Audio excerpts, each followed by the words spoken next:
recorded. I want to make sure that from Wahiawā to Ever Beach, that we give our condolences and we give our thanks for the service that this young man did, only 25 years old. And I thank you for taking the time to give him that honor. So thank you very much, and we can start our meeting. Mahalo.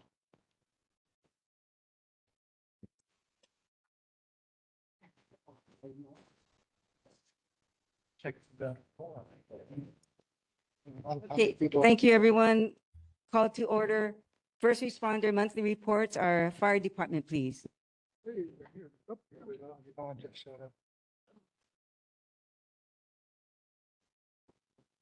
evening, everyone. Ben Casimiro, the captain here at Wahiawā Fire Station. Going to do the report, the stats for June 2026. For fires, we had 1 structure fire, 2 brush fires, 4 nuisance fires, and 5 activated alarms. For emergencies, we had 67 medical emergencies and 1 hazardous materials call. Our message for the month of June: popular summer activities often include hiking our beautiful island trails. Here are some helpful tips to ensure you enjoy your adventure safely. Plan ahead. Choose a trail that is within your skill and stamina level. Check the weather. Remember to factor in the rain, wind, and swell conditions. Stay on the trail. Never leave the trail or endanger yourself or others. Bring a buddy. Ensure someone always knows where you are. And lastly, watch the time. Ensure you can return home before it gets dark. Any questions? Any questions from the board? Questions from the board? Questions from the public? Any questions for fire department? One quick question. Yeah. Is there, what is the relationship between HFD and the emergency center? How does that work? Because I did get several calls this week about the ambulance and the fire truck going down on Core Street, yeah. And so I guess it was repeatedly happening. So they just asked, was that like a rescue or was it like some other kind of On Core function? Street? Yeah. I don't know anything special to happen there. It might have been a regular medical. Oh, okay. We've gone to a lot of medicals there, but I can inquire more and figure out if there was something big. But as far as my knowledge goes, nothing big happened there. Okay, thank you. Yeah. Let me make that note. Thank you. Thank you. Any other questions for HFD, Fire Department? Okay, thank Okay, you. Thank you guys. Have a good night. Stay safe. Okay, and can we call up HPD? How's it?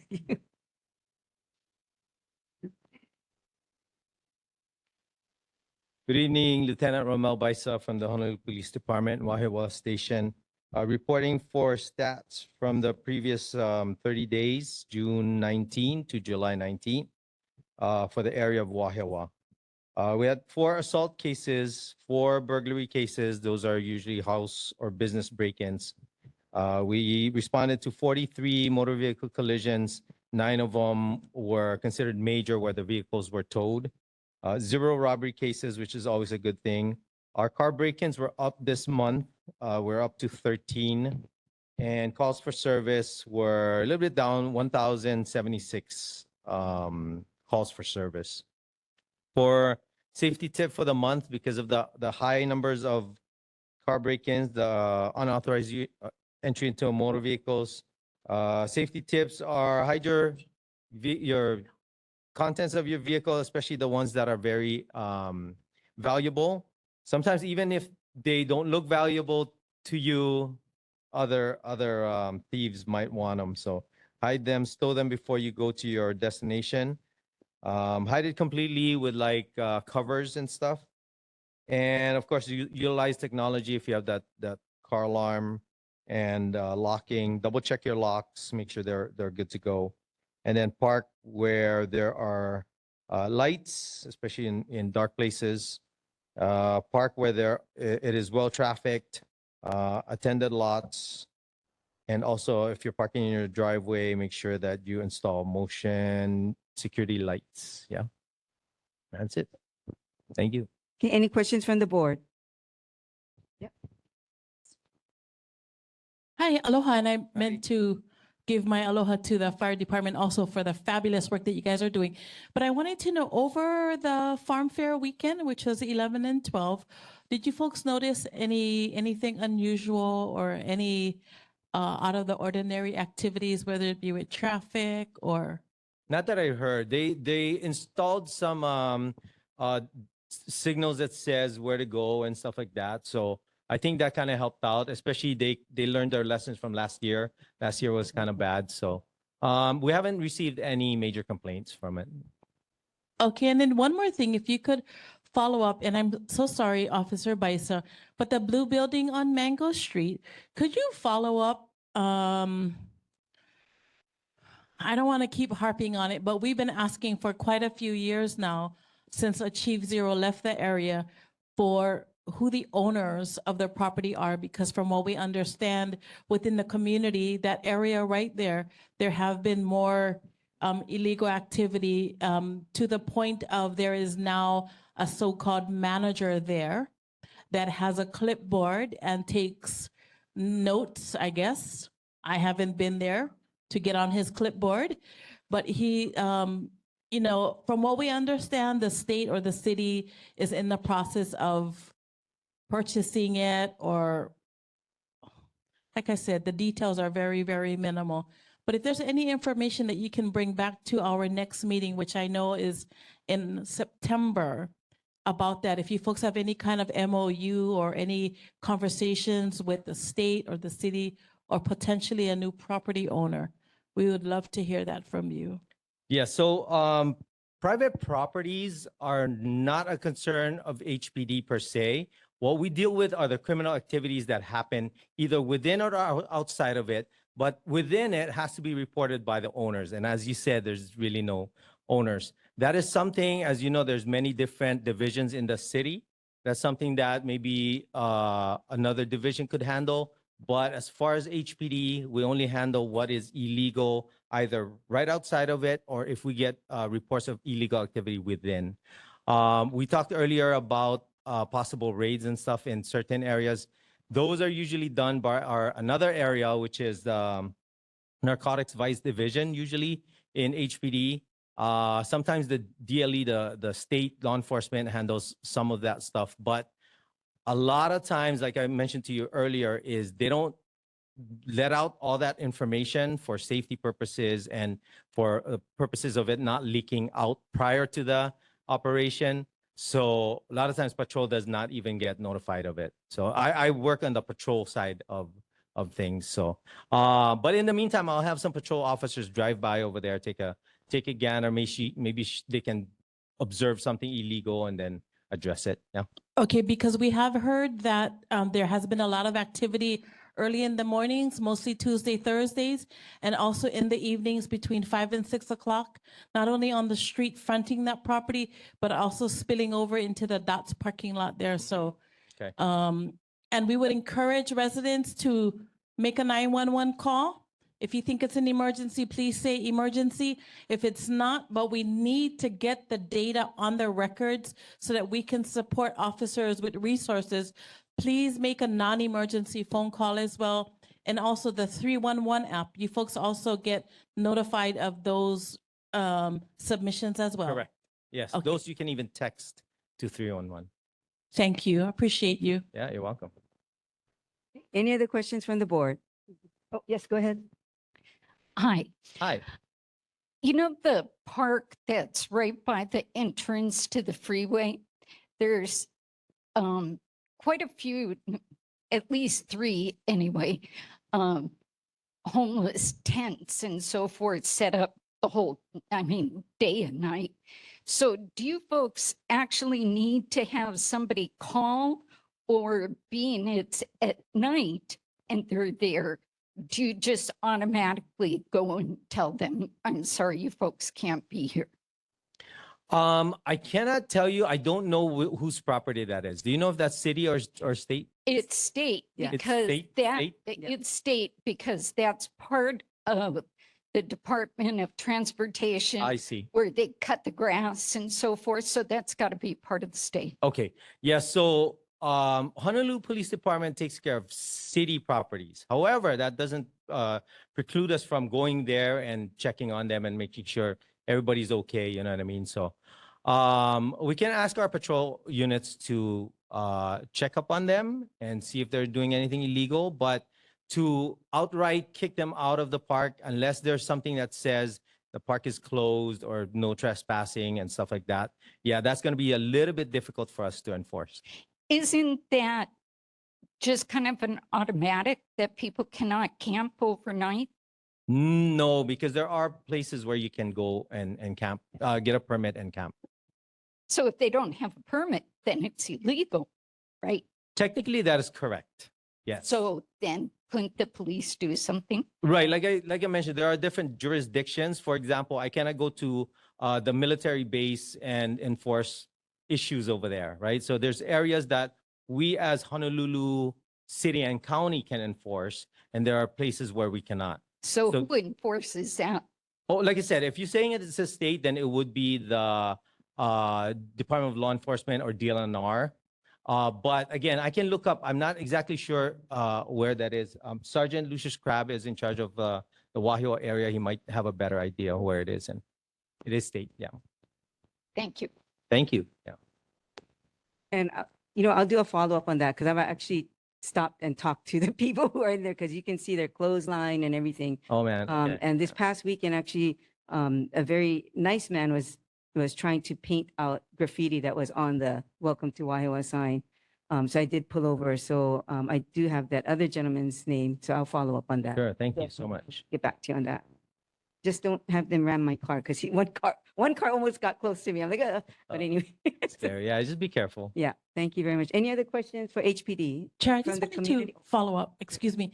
So my understanding is that while it is not city and county property and it is a state area, you folks do have enforcement powers in there, but of course, we as the public, we need to make that call to 911 for an officer to go out there and attend. So if you're going on the freeway and you see activity going on there, we all know now, and those of you out there in Zoom land or WebEx land, you folks now know that you can make that call to 911. Once that call is made, that gives officers a little bit of bite, a little bit of teeth to Correct. go out there, flash their lights and say, hey, buddy, you don't belong there, right? And while it's not a park that can be permitted, it's not an area where a city and county permit can be issued. It is an area where the city and county can enforce. But again, people, we need to make the call. Take stock in your community, dial 911. Thank you. Okay, any other questions from the board? Questions from the community? Questions virtually? Seeing none. Okay, none. Thank you, everyone. Thank you. Thank you. Okay, moving on to item 3, which is the elections of officers. And this is to serve for the next year from July 2026 to June 30th, 2027.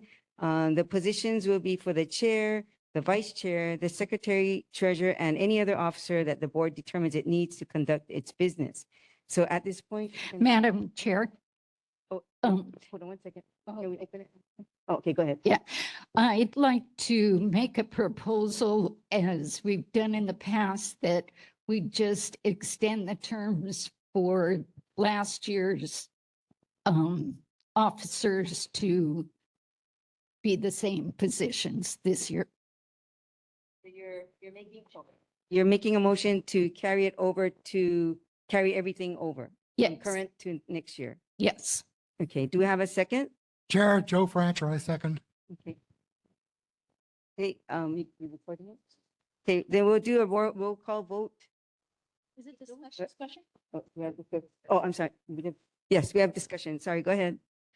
Just really quickly, Chair, because I know that the last neighborhood board, we had a little bit of a issue with some of the chair positions for each of the committees. Are we doing that too? Yeah. Oh, it's corrected. Okay, okay. Disregard. That was correct.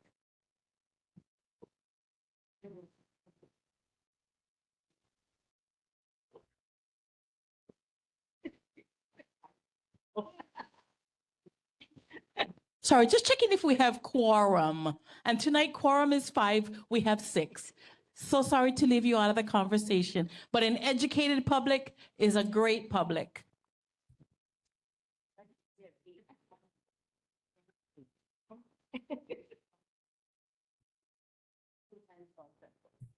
Sylvia's on. And who's the other? She's on. Okay, so Sylvia and Ethan are two of our board members. They're also online. So we actually have 8 people.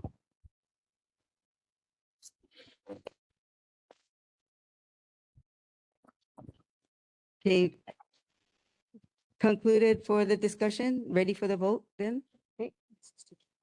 Yeah, so the vote or the question right now for the vote is to carry everyone over in the positions they have for the next year from 26 to 27. You gonna do a roll call or no? Okay, and so our NA will be doing the roll call. Member Charisma? Aye. Member Francher? Aye. Aye. Member Rosler? I second. Aye. Member Manley Coach? Aye. Member Mendelson? Member Yoro? Member Umaki? Aye. Member Yamamoto? Aye. And Chair Ishikawa? Okay. And for the record, can you read out? Okay, so the results are Chair remains Ishikawa, Vice Chair Charisma.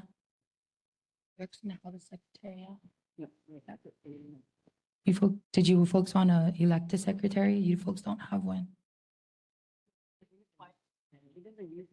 So if you don't have a secretary and chair and vice chair can't make the meeting, you folks have to recess since nobody else can. Can we You do don't have a choice. nominations for a secretary? Yeah. I'd like to nominate Yvonne Yoro, please, for secretary. Remember Oh, your, I'm sorry, she's saying no. So I'd like to nominate Erin Mendelson for secretary, only because if Chair Ishikawa and I are both absent, we need to have somebody that can run the meeting. Ms. Mendelson, fabulous. She accepts. thank you, Member Mendelson. We'll do a quick roll call vote. Okay, Member Charisma, Aye. Member Francher, Rancher, aye. Member Rosler, Aye. Member Manley Coach, Yes, aye. Member Mendelson, Member Yoro, Member Umaki, Aye. Member Yamamoto, Aye. Member Ishikawa. Okay, did you folks want to nominate a treasurer? No, we don't have money. We don't have money. Money. We take care of our community. We don't spend money. Yeah, we don't spend money. All right. Okay. Yeah, for real. Yeah. Okay, we just completed the election of officers for the 26 to 27 year.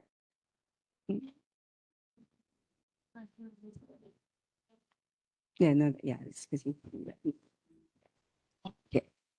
Okay, so moving on to item 4, monthly Quick report. question. On the topic of treasurer, I know last year or last summer, they gave me that position. However, I don't know if we're still doing that this year or not. Thought I would just bring that up. Did you actually do anything? I wasn't required to do anything. That's why we don't need a treasurer. So just to clarify, the neighborhood plan does say you need these 4 officers, whether the duties of the officer are none for the year. So because you folks voted to keep all officers remaining the same, Ethan remains treasurer. Okay, Okay. so, oh, good, very good, thank you. Thank you for the clarification, very good. Okay, we're all set, we're good? Okay, moving on to our monthly reports. Oh.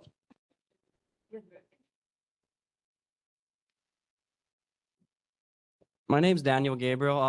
I'm just a little confused. The previous year we had Secretary Mendelson and Treasurer Rosler. So you guys just ran a motion to keep everything the same and then ran a new motion to change the secretary? I'm confused. So the chair used to be, the secretary was Miss Mendelson? Okay, okay, so not Miss Yoro.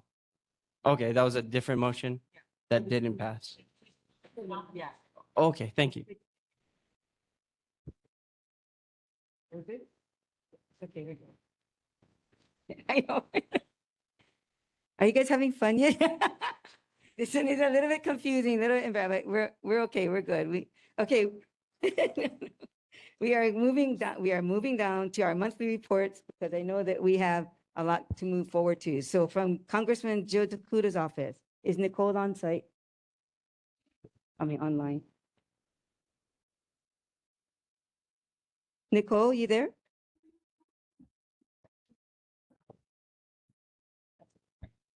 Okay.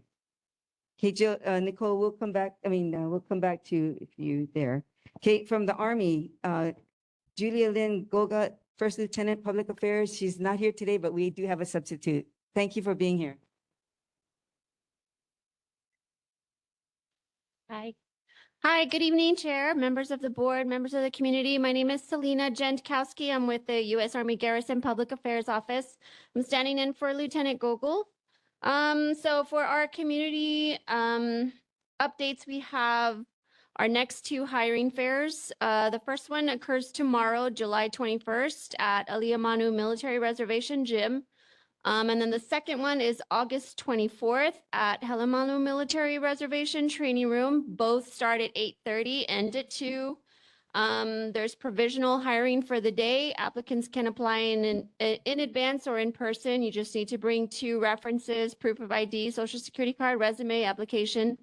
And for those who are looking for work in the child youth services, there's a lot of benefits to that, such as retirement, recreation, or access to all recreational facilities, discounted childcare, and commissary and PX privileges. Our training has been going on for the month of July, so the last of the training is coming up. There's some training events that have happened over the 9th through the 21st of July, and then we still have training occurring the 24th through the 26th on Schofield Barracks. And then through East Range from the 13th through the 24th of July. And then the last announcement I have is we're not part of it, but I'm just giving the update for the Navy. The RIMPAC exercise is taking place around the Hawaiian Islands between the 24th of June through July 31st. It's a really long exercise. It's one of the largest maritime exercises in the world. It brings approximately like 25,000 personnel from 31 participating nations. So we can expect to see increased military aircraft, ships, personnel, temporary increases in noise, traffic, and activity. And then if anybody has any community concerns, they can always call us at 808-766-7778. Our number just recently changed because the other one wasn't working, so that's a new number. So if anybody has any community concerns, they can call that number. And pending any questions. Any questions from the board? Okay. Yvonne and then Joe. Aloha, Selena. Just a quick follow-up on the last meeting, because Lieutenant Gogol was sharing that she was gonna help give updates on the prescribed burn report. Are there any updates about that, or if that report is gonna be sent to the board soon? I can double check for you. Okay. June, you had a comment or your question? Oh, June, can you add to that? The prescribed burns occurred in April and May. And they were, just before we went out on that visit, so. Yes, no, there were a few other details that I asked for like historical evidence to be included in the report. Right. So they recently walked out to that area that you were talking about. I just have to get the information from them. Go ahead, Joe. For the nighttime training coming up, especially East Range, what kind of training is that? A lot of helicopters, a lot of noise, a lot of light, but I'm not tracking that there's nighttime training. If there is, you're more than welcome to call me so that I can fix my training report. As far as I know, they train in East Range for small arms just until about 6 to 7 p.m. That's when it should stop. Yes, go ahead, Evan. Hi, thanks for being here. I just wanted to, maybe if you had any other information to share in national news, that I heard that there was a first lieutenant from Hawaii who was killed in battle today in combat, or in Iran. I think he was diffusing something in Jordan. Yep. Yeah. I am so sorry. I came late, so I just want to add to that moment of silence and give my condolences to the family. Thank you. Any other questions from the board? Any other questions from the board? Questions from the community? Any questions from the community? Any questions online? Okay, hearing none. I think you're good. Thank you for being here. Okay. And moving on, we are looking at for Daniel, yep, from the Navy. I got nothing left to give now. Okay. Aloha and good evening. I'm Dan Sanford from the United States Navy here from Pearl Harbor. Just giving you an update. We have shipboard tours that are taking place this month. We have a tour that is still open for an availability of a group, a civic group, or a government or school organization that is interested in visiting the USS Daniel Inouye. There's a tour this Saturday at 9 a.m. If your group is interested, you can reach me at 808-473-2890. I need a minimum of 6 people to conduct this tour, but no more than 20. We also have a tour available next Thursday at 3 p.m., similar to with the Daniel Inouye again. That's at 3 p.m., same number. If you're interested, your group is interested, please reach out to me and we'll see what we can do. Also, can everybody hear me okay? Yeah. Okay, great. We have some volunteer opportunities also available in the community. With RIMPAC taking place, ships will be back the final week of July timeframe. We're looking for if there's any sort of work that needs to be done in around the community to please give me a call. Same number, 808-473-2890. If you need some volunteer work done, we'll have all sorts of sailors for the final week of July there that are looking to put into work. So please reach out to me and we'll see what we can do for you as well. All right, that's all I have for right now. Up for Questions from the board, Joe? 2 things. First, are all the RIMPAC activities taking offshore and out of the Pearl Harbor? Nothing in country here? It's all taking place here when it's, are you talking about the on land stuff? Or Yeah, on land, like Wahiawā and Central Oahu. Primarily here on Oahu, yes. So on land? Yes. Or, you're talking for now, for exercise purposes? Yeah. It's all the ships are out at sea. When they come back in, there is some land activities for the exercise that does take place. But predominantly the exercise is at sea, but if you're looking for information about or to get with the ships, they'll be back at the final week here. They'll be in pier. Okay. And the other one was, what is the Daniel Inouye? What is that? It's a guided missile destroyer. Oh, gee. Yeah, sure. Any other questions from the board? Yeah, go ahead. Yeah.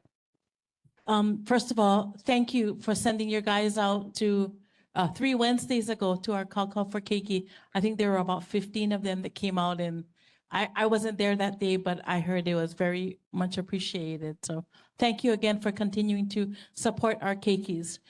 And then my other question is, I know with RIMPAC, like was given earlier, that there are somewhere around 25,000 more bodies coming into Hawaii.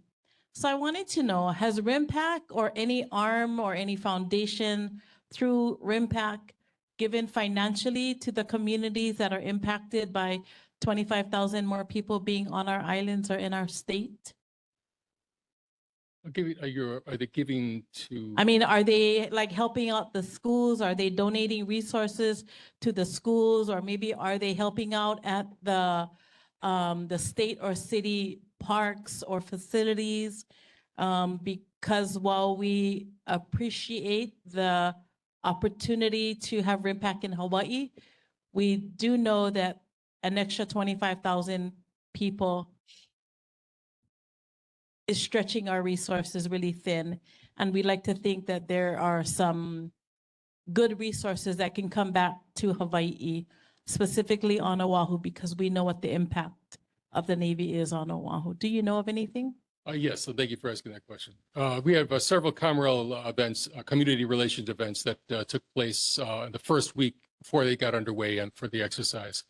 And that was dealing both on and off base. There was areas where we reached out to several organizations and we were able to fit these sailors into and help do some quality work outside. With 25,000 service members being on the island, what it does also was beneficial is it generates a lot of revenue for this area here too as well. So yes, we participate, take part in a lot of things while they're in country here, but they also spend a lot of money in business and commerce around here. Thank you. I appreciate that being said. It really needed to be said, though. Thank you. First, TJ. Any other questions from the board? Questions from the community? Questions online? Okay, then I have one question. Oh, go ahead, Joe. Just really quickly, any opportunity to tour any of the visiting ships? We had an open ship day on June 24th. We actually asked the question, though, especially if the carrier, when they get back in, if they'll be available. They're still working that issue out. There's no definite that it is or is not, but we're seeing if it's feasible in their time frame. They need to get back to San Diego as for operational purposes, but they will be spending at least 3 days in Pearl Harbor, whenever that is. And we would like it to open up, but it really is depending on the schedule of the ship, though, too. Foreign ships? Well, boy, you just missed the, we had about a dozen foreign ships that opened up. Great question. I can see, besides the carrier, what else can be available in this final week? Sure. Good question. Yeah, I just have one question, real Yes, quick one.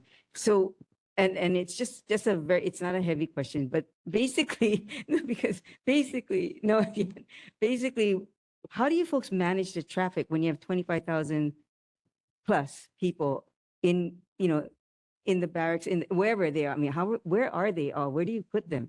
Yeah, thankfully, they come with their own mobile home, so to speak. And yeah, they park. But getting in, off, off the base and everybody get packed up, like in a day, can you tell me how early do they get ready to pack up and get out, go ever, whatever they have to do? Because I've been asked that, like how do they move all that people? Or, is there a quick answer for that? Like, a couple things. When a lot of activities are baked into this exercise that takes place on base. So they do need, when they walk off the pier and to our base, there's facilities that are there that are run 24/7, but there is special events that are taking place through sporting activities. There was a little picnic and there's been several other activities that are being planned for when they return here as well. Because they largely are here and moving around by foot. right. So most of the activities take place on base. However, they do take a lot of taxis and they take a lot of ride shares out into the community as well. So one that generates money too as well, but also those taxis are doing very well for themselves as well. So that's largely what they get around. And then each ship is, for the most part, has a government vehicle that is assigned to them. But that's largely for getting out to these community relations events or other things that is for official business only. Okay, well, that makes sense. Thank you very much for that. I will share that with my friend. All right. Okay, any other questions for the Navy? I would ask you just call my number. For tours, the question was just 808-473-2890. Okay.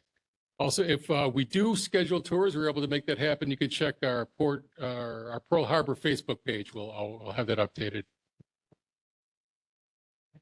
All right, that's a good time. Okay, I think we're good. Daniel, thank you so much. Holla, thank you. Good report.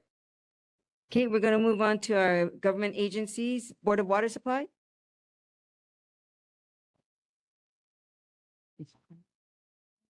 Congrats on Hi, Nicole. Thanks. Congrats on having more time added to your sentence. Go ahead. We're happy to see you. Not so much this month. There were no water main breaks in the Wahiawā area in June. And our main announcement is our 2026 annual Beloved Zero Safeguarding annual open house and unthirsty plant sale is coming up on Saturday, August 1st from 9 a.m. to 1 p.m. So this event, we have lots of drought tolerant and native plants, garden experts, plant doctors, rain catchment barrel workshops, cacti and succulent displays, and free soil conditioner for all attendees. The admission is free. You just have to pay for any plants you may purchase that day. It's by credit card or debit card with a credit symbol on it only. Free parking is available all along the street that leads up into the garden. And then, like previous years, we will have 3 BWS shuttles running attendees from their cars to the garden. For more information on that, you can go to boardofwatersupply.com/plant sale. And with that, I'm happy to take any questions or concerns. Any questions from the board for Board of Water Supply? Yes, go ahead, TJ. Hi, Nicole. Nice to see you again. And first of all, I wanted to thank you for being here. We missed you last month, but I also wanted to extend a big mahalo to the Board of Water because I'm not sure how many of you knew, and I don't know if they're still accepting applications, but Board of Water was giving a $240 credit if you had a Board of Water account, and that was to help offset some of the sewer costs. And I was happy to assist with quite a few families in our Wahiawā community with that application. And I've been getting calls over the last 2 weeks that they have been receiving their $240 credit on their water bill. So thank you so much. And if you could share information as to whether or not that program is still available. These families were so happy because they were scared and afraid of how they would be able to manage their adjustment in the water bills. But they were so very happy to see the credit on their most recent Board of Water Supply statement. So thank you, Nicole. Appreciate you guys. Mahalo for that teaching. I will find out how long they're going to be doing that, and I will email you and Chair directly so that we can. I don't want to give you a wrong date, so let me do it for you. Sounds good. Thank you. Okay. Any other questions for Board of Water Supply from the board? From the community? And online, any questions for Board of Water Supply? Okay, hearing none. Thank you, Nicole. Okay, we're going to move on to our State Department of Transportation. Robert, are you on? Hi, Chair. Can you hear me? Yeah, loud and clear. Great. Bob Stelmacher, Hawaii DOT. Quick update on the pedestrian bridge. We have a hard date for the public information meeting. It is going to be August 28th from 6 p.m. to 8 p.m. at the Whitmore Community Center. And for the other ongoing DOT project, the Whitmore Sidewalk project, that work is ongoing. And completion is scheduled for end of 2027, so still a while. Okay, thank you. Any questions from the board? Yeah, go ahead, Michelle, and then TJ. Hi, Randall. Thank you for being here. Robert, thank you for being here. My question is, I saw this article that the Karsten Bridge, you're looking for community input and so forth, that it's going to be redone in the future. And this kind of gets incorporated with the pedestrian bridge, my question.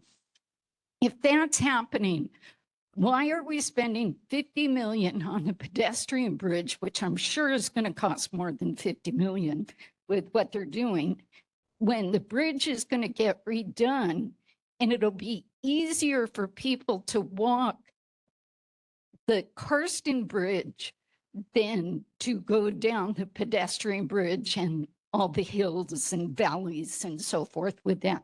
Why not incorporate the two so less money is being spent and it's easier for pedestrians?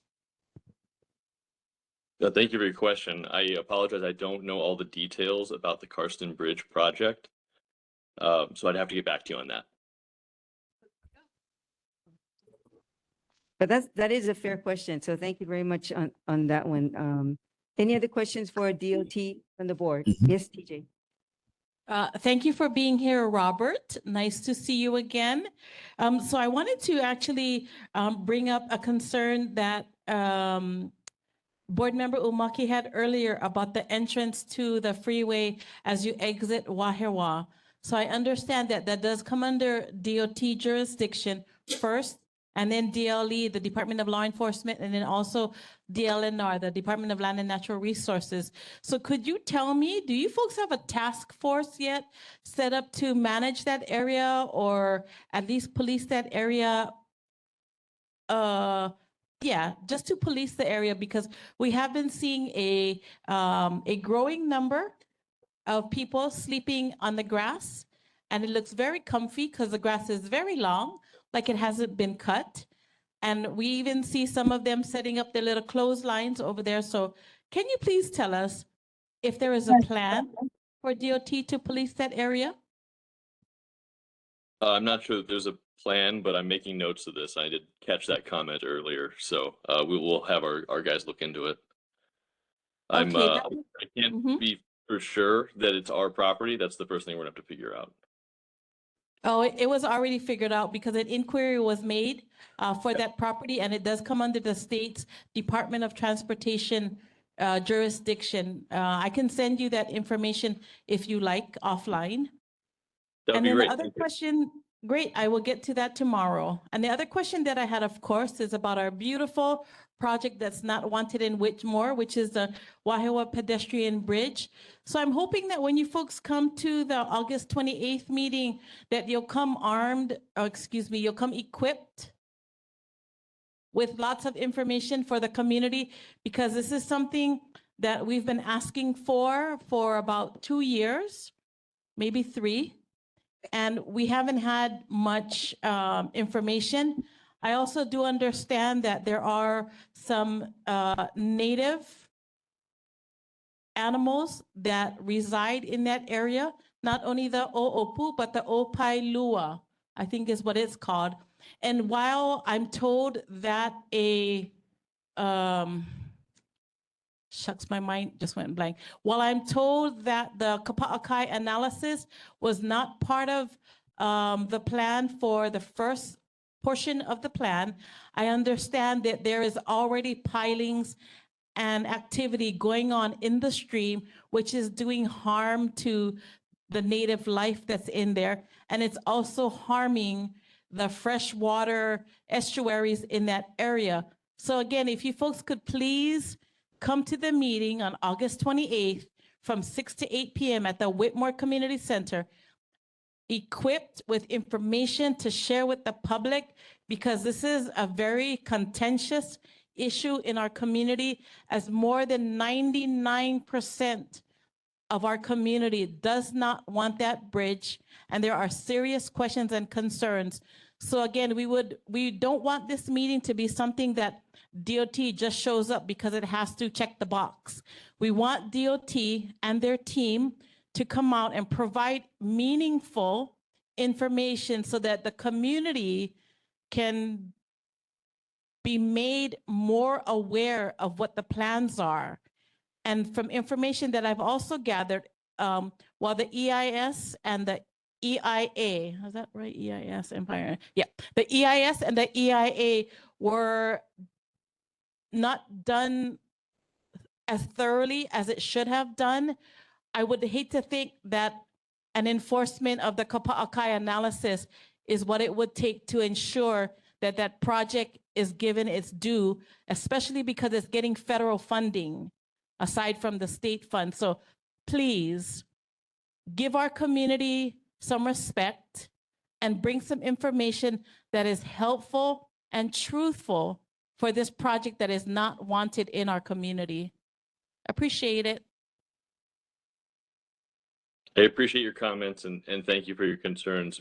There will definitely be everybody there. So Robert, this is Jeannie. I'm just going to dovetail off, just briefly off what TJ mentioned.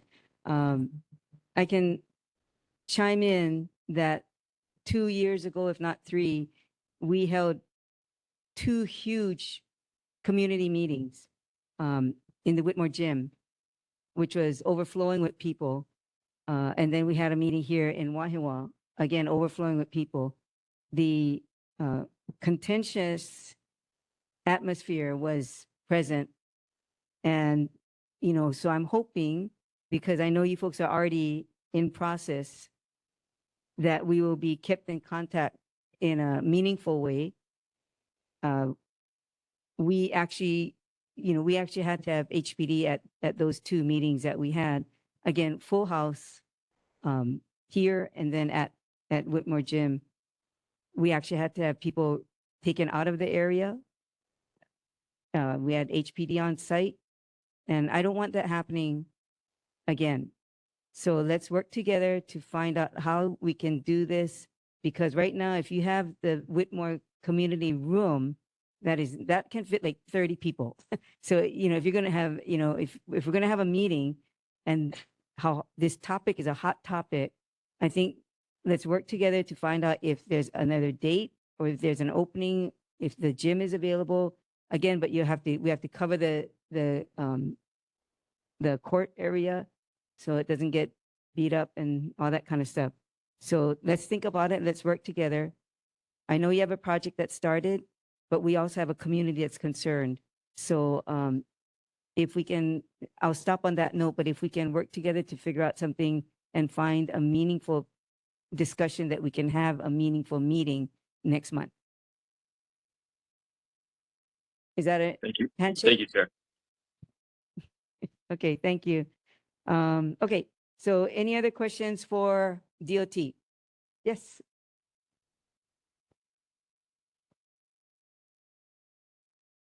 Aloha, Nani Brown here. Thank you, Robert, for that information. What I'm wondering is that this new meeting is scheduled for close to 2 months after the other meeting. What is the purpose of delaying the community meeting? And also, why do you continue this project with the widespread opposition that we have already expressed? Thank you. Those are really good questions. I don't have an answer to your second question. The answer to your first question is there were a series of scheduling conflicts. Okay. I'm sorry, Robert, if I could just ask to dovetail off what community member Nani Brown said, this meeting had been in the works for over 6 months, and it was not till 1 week prior to the meeting that all of a sudden there were scheduling conflicts. I would hate to think that we're gonna come August 21st and find out that there are yet again scheduling conflicts. So I guess what our community is asking for, it's a Manini commitment, but it's a commitment to the community that is going to be most impacted by this bridge. So I would hope that August 28th is solid on everybody's calendar and that there's a big red star around that date that says Whitmore Community Pedestrian Bridge Meeting. Because again, we were so very disappointed to have had to wait 3 years for a meeting about a project in our community that we did not want from the get-go. From the moment the survey was done and sent to residents that did not belong to our community, that did not intend to use this project.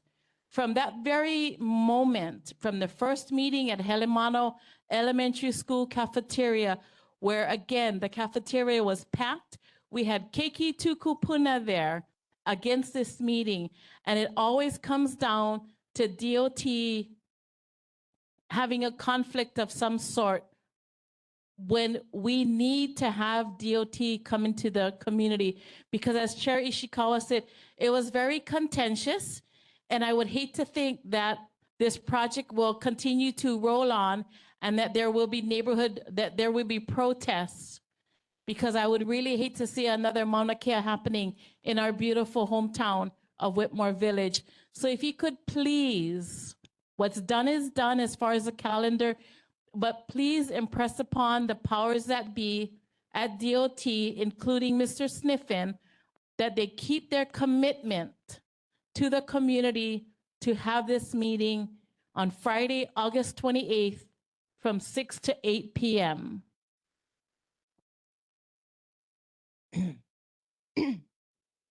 And if you don't mind, Robert, I'm going to dovetail off of what TJ, not to beleaguer this topic, but just, I guess, putting salt into the wound.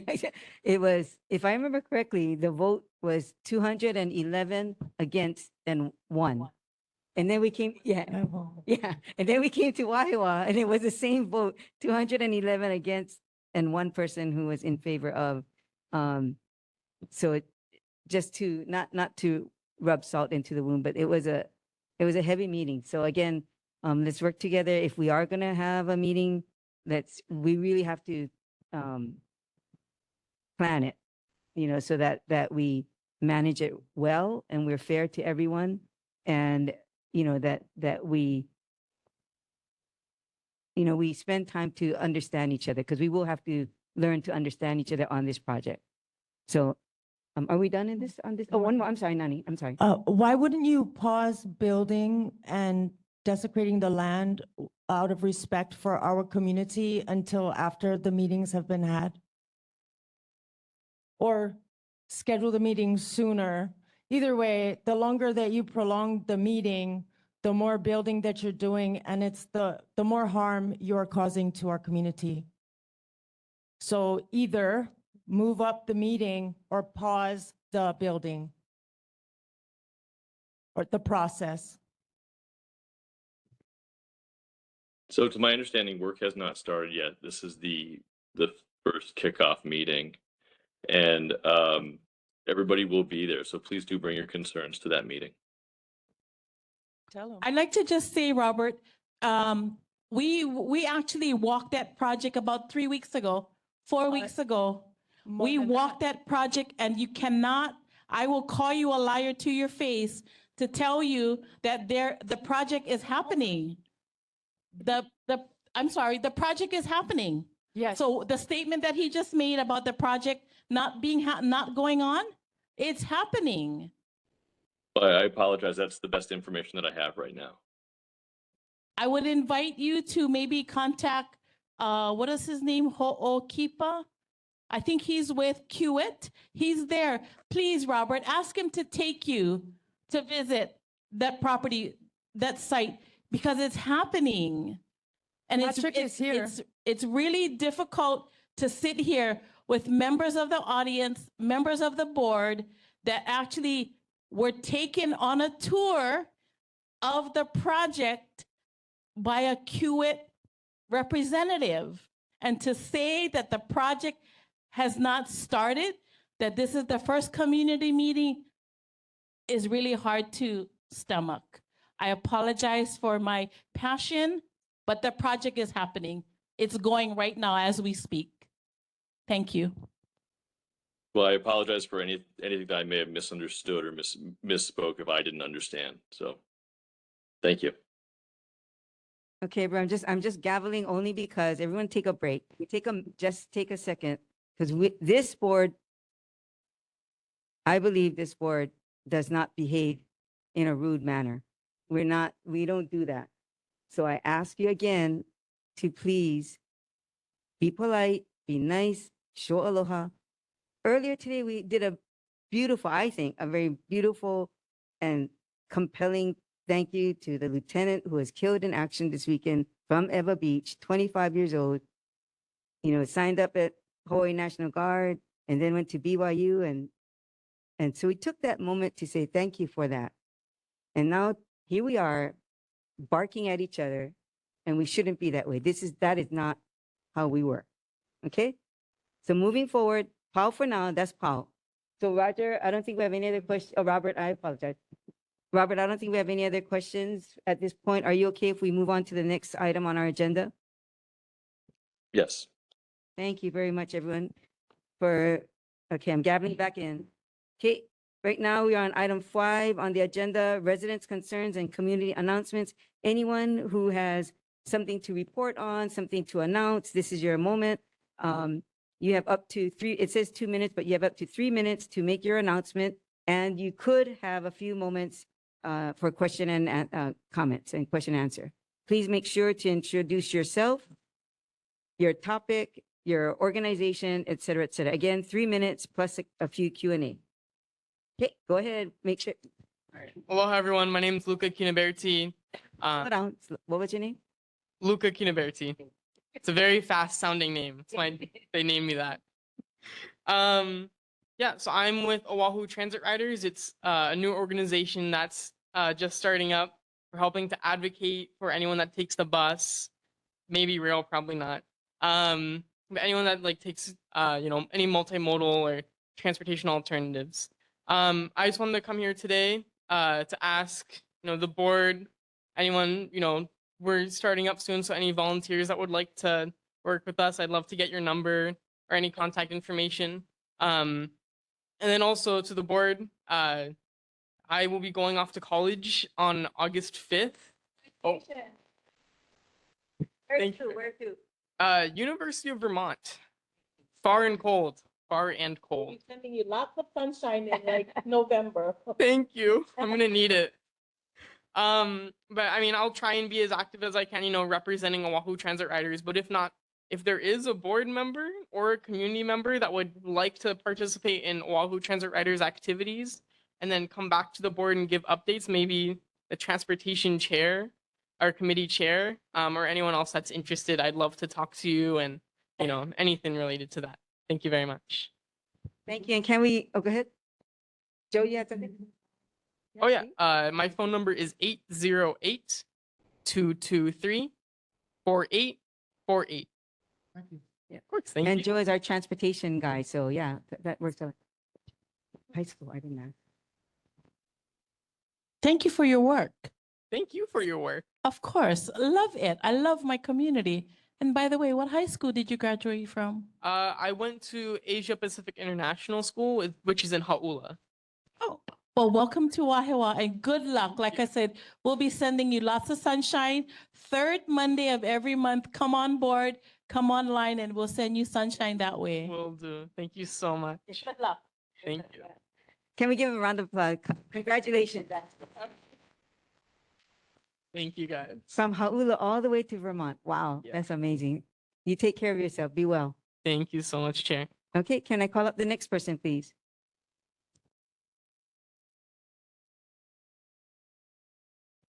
You can do it. Aloha, everyone. My name is Brandy Costales. I am the Assistant Program Director for Hawaii Behavioral Health Services. And I just wanted to update everyone that we have a licensed residential, working on a licensed residential treatment program for adult women recovering from substance use disorders, operated in an existing residential structure up California Ave. The program is a special treatment facility licensed by the Hawaii Department of Health under Hawaii Administrative Rules, Chapter 1148. Hawaii Behavioral Health Services is applying for a conditional use permit with the City Department and Planning and Permitting.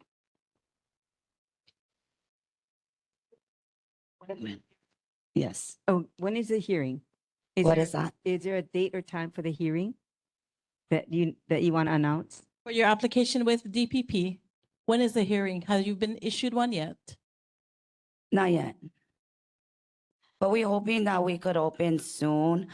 We have a lot of candidates that's already on the wait list that really need help. And we know like our community struggle with, substance abuse, use disorders. And a part of what we do is we will make sure that we have 24-hour staff that is designated at all times at the residential. And so we're really hoping that we could be able to be up and running as soon as possible, because we have a lot of women that's trying to reconnect with their children. And a part of that is them, getting their recovery. And I'm really passionate about that. So really grateful for the opportunity to be helping them to reunite, with their children. And you said it's the Hawaii Behavioral Health Services? Yes. And through this process, can you tell me what is the process that you folks are going through now?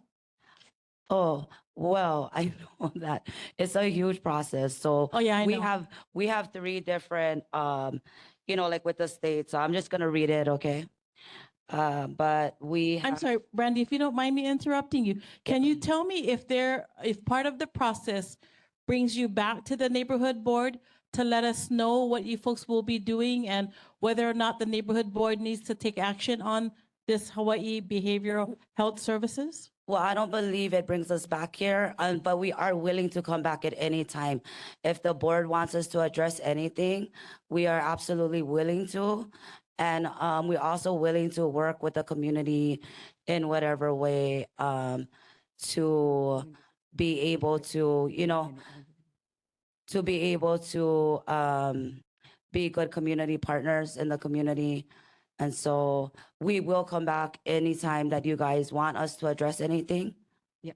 So I was just saying to TJ that just FYI, so I've actually spoken to the organization leader, and so we have them scheduled for our September meeting. And at that point, they will be coming in to do an explanation of what the project is, the dynamics of it, the quality, and all of that, because it is a program, and it is something that I think is needed. And I think you folks, I only know it's up California Avenue. I don't have the location because they have to set up and do their things. But it's something that we had one on Kirani Avenue. Right, The name before, yeah. Yeah, it's up California Ave. And we have been speaking to the neighbors, and we've addressed anything. They didn't have too many issues because they know that we have 24-hour staff monitoring at all times. So we kind of been fortunate with the neighbors. And you said you folks are licensed as an STF, a special treatment facility. We're working on that right now. Okay, so when was your con issued? When was our what? Your con. In order to get an STF application even through the front door, you have to have a con issued by the Department of Health with BESD. Well, I know that we're working on it. I don't know that is our goal, to get licensed. I don't know exactly where we are in the process. Have you folks even reached out to OCA for We your did. certification? We did, and we actually have another residential in another location. And so we are really successful. And I'm happy to say that we serve veterans there. And so this one in Wahiawā is more open to the rest of our community. So we've already been through the process. We already are successful in another location. So I have no doubt that we will get approved by OCA because we already went through this whole process already. And is that other location here in Wahiawā also? No, it is not in Wahiawā. It is not in Wahiawā. But we have been through the OCA, we have gone through all the processes already. Right, so have I. Yeah. So that's so it's needed in our community, right? Right, well, while it's needed, I do understand the process with an STF and a con is very lengthy.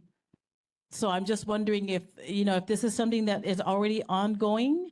It is ongoing, and we have an amazing team that actually is putting together the process because we've already been through the process. Right. So the sooner the better, so we could serve our community quicker.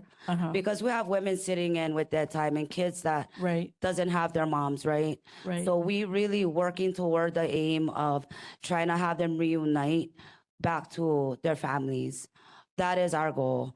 And so the quicker we can come through the process, I feel like the faster families can get united and we could make our communities better. And just two more questions. Who's your medical director? I believe Frank, Dr. Bartholomew. No, I always mess up his name. And does he have a current NPI, which is a national patient indicator number, which allows? Absolutely. I also want to say that we're really good at what we do, and we're highly accredited, and we have wraparound services as well. We not only do drug treatment, just so you guys know, we also have a best medical team as far as doctors with psych meds. We have case management. We even find jobs for our clients. We have vocational services. We have like the best wraparound support services, the best. And I like to also say we wrap the right way, meaning that everybody is complex and we have so many services under one umbrella. So I'm really excited about what we're doing. Great, then we look forward to your presentation, and same thing like we asked of DOT when they come to our community meeting, is that you come prepared to share information as much as you can with the community, so that we would love to support services like this, but we also want to know that it's being done right and it's being done with the right people. Thank you very much for Absolutely. your time. Thank you, TJ. Thank you, guys. Thank you very much.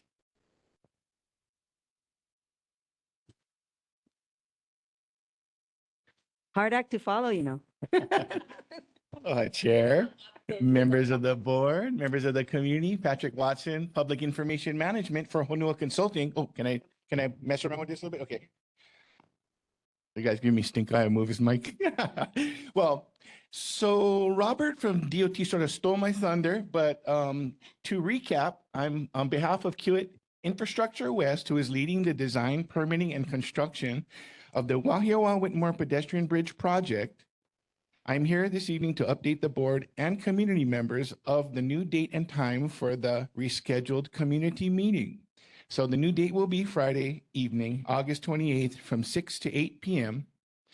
at the Whitmore Community Center. And I have provided the board members with hard copies of the flyers, and have also sent electronic copies to the chair and board members Quaresma and Umaki. And there's also some copies at the table. If there's none left, I'll put more for the audience members. And I would also like to personally apologize for any inconvenience and confusion that the previous meeting dates and announcements may have caused the board and the community. The main reason for rescheduling was due to the feedback we received after announcing the original meeting date, conducting site visits, as was alluded to, and then receiving comments and questions from the various members of the community, the board, and the Wahiawā Civic Club. So HDOT wanted to have the appropriate people attend the meeting to better answer the questions we were receiving due to many of the questions being directed toward the project elements that took place prior to Kiewit and our company Honua's involvement. So that's in essence why the rescheduling took place. I wanted to make sure that the proper people from HDOT would be present. And we would love your assistance with this meeting. We understand, the nature not being as popular as, other meetings that I've facilitated. So if the board can assist us with that, that'd be wonderful. Rep Peruso also volunteered to help us as well. And, anybody else that can help with this meeting to keep it, orderly would be wonderful. And we have the community meeting room, which the recreation director mentioned was available to us, but not the gym, because they put new floors in. They wanted to protect the floors. So we're a little concerned about the size of the crowd and the element like that. So if we can work something out, we'd love to kind of increase the capacity if possible. So that in a nutshell is why I'm here. And I just mahalo for your time. Thank you, Patrick. Any questions from the board?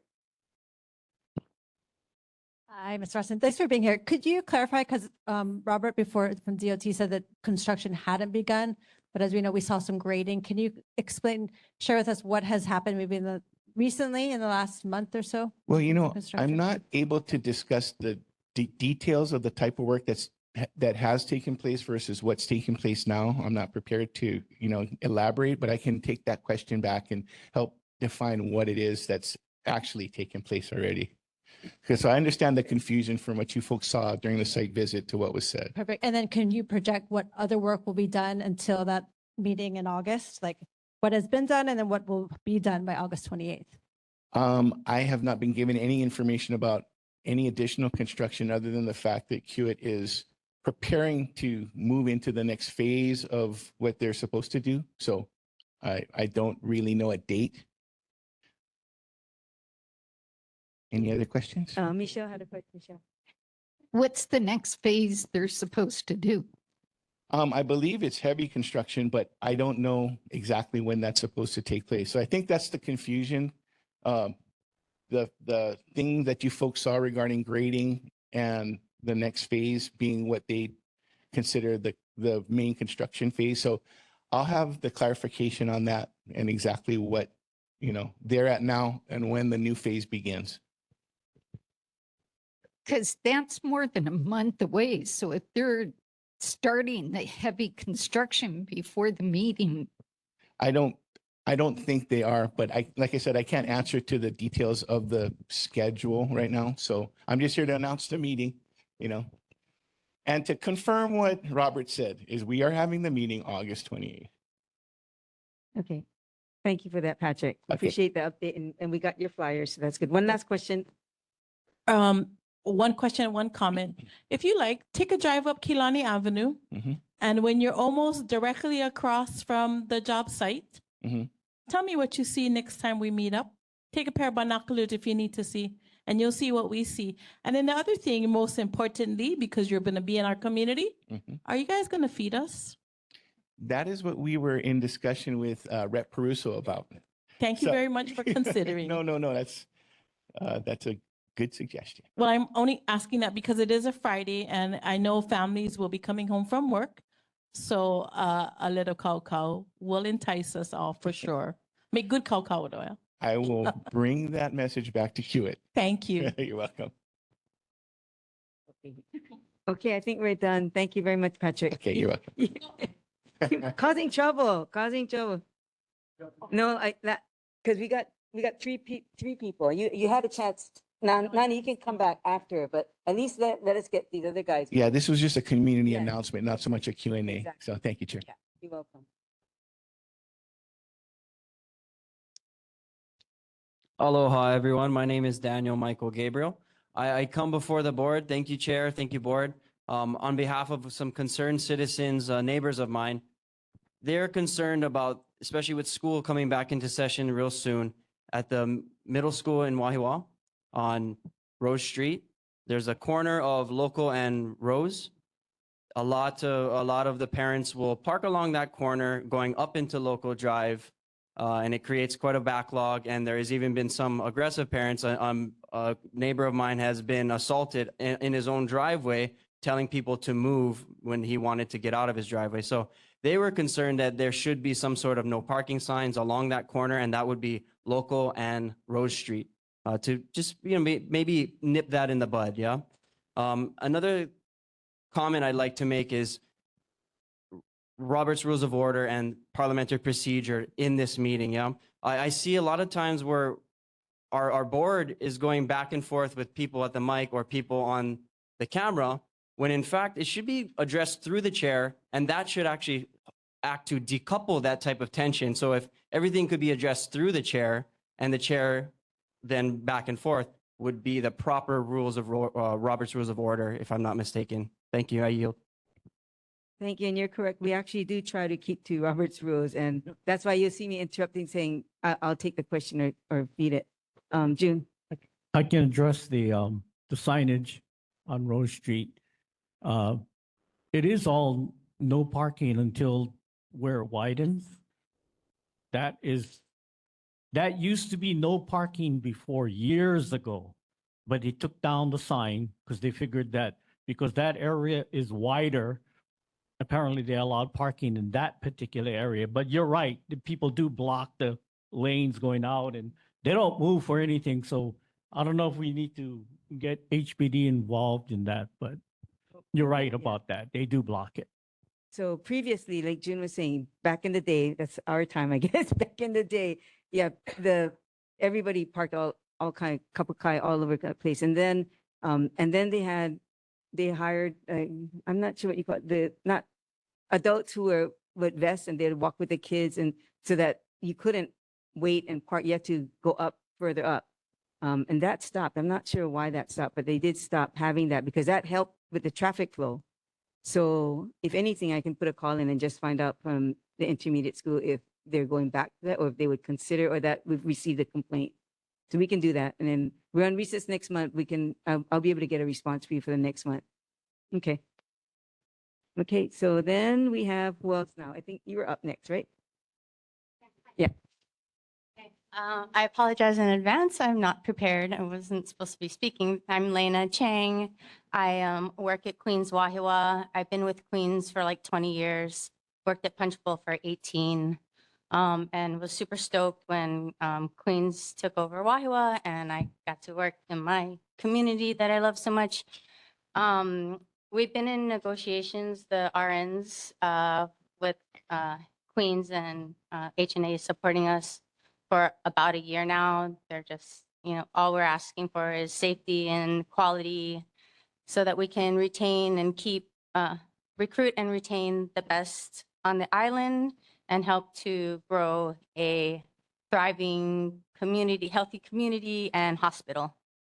So we have another meeting in the morning and we have a petition and we need some community support. So if we could just push for like a few more signatures tonight with and have it for our meeting hopefully tomorrow. It'll be like closer to the end, but I doubt it. It's probably going to be ongoing, so you could share with your friends and family as well.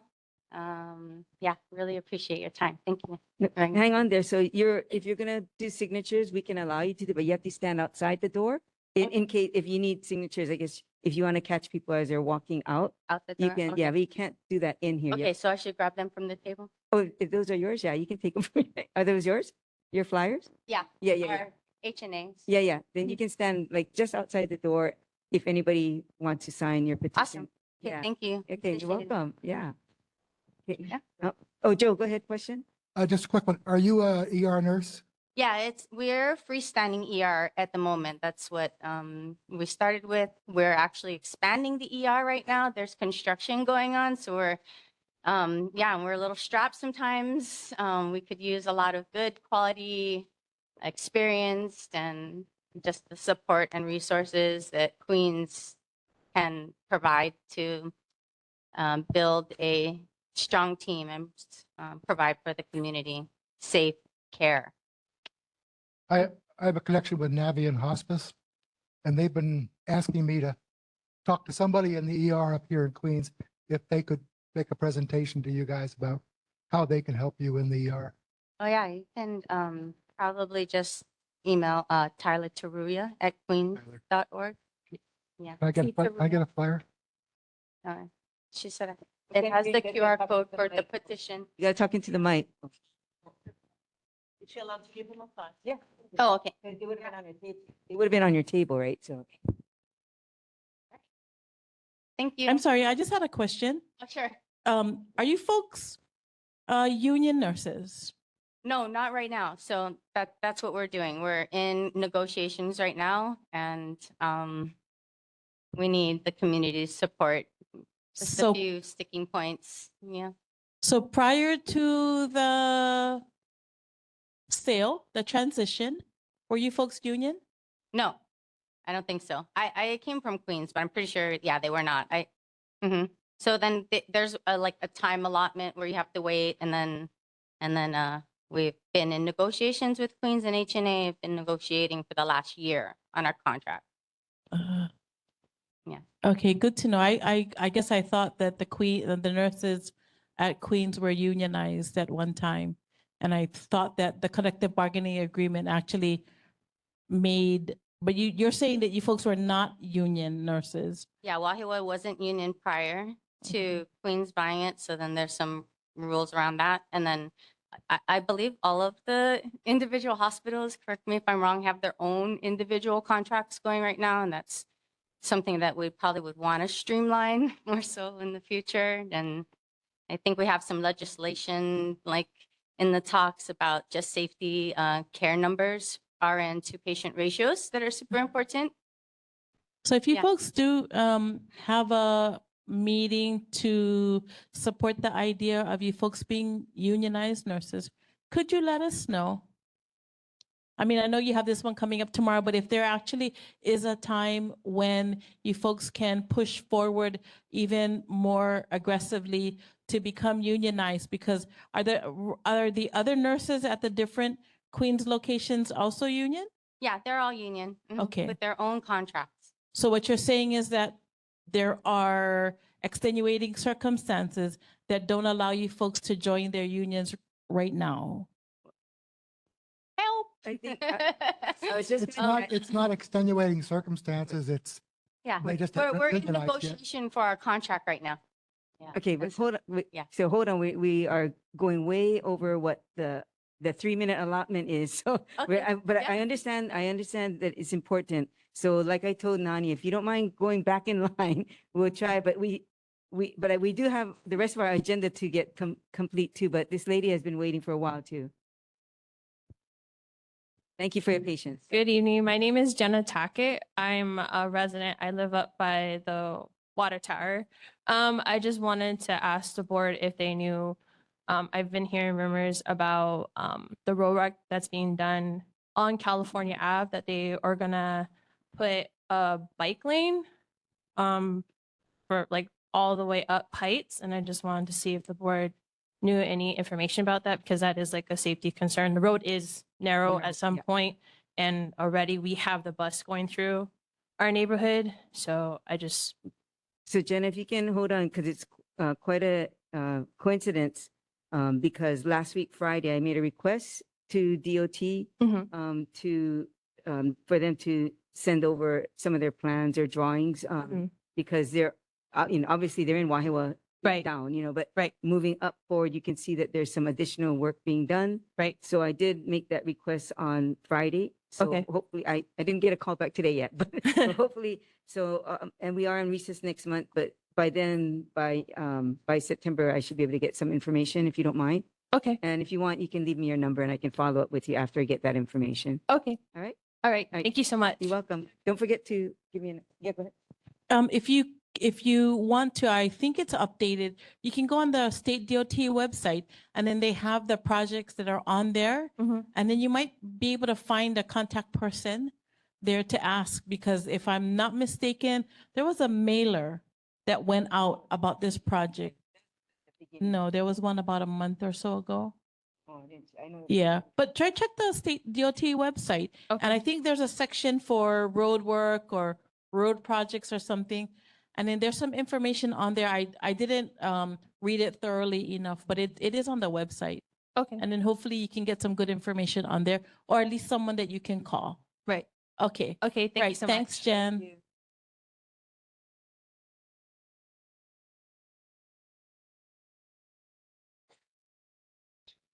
Hi, my name is Robert Coombs. I live California down by the elementary school.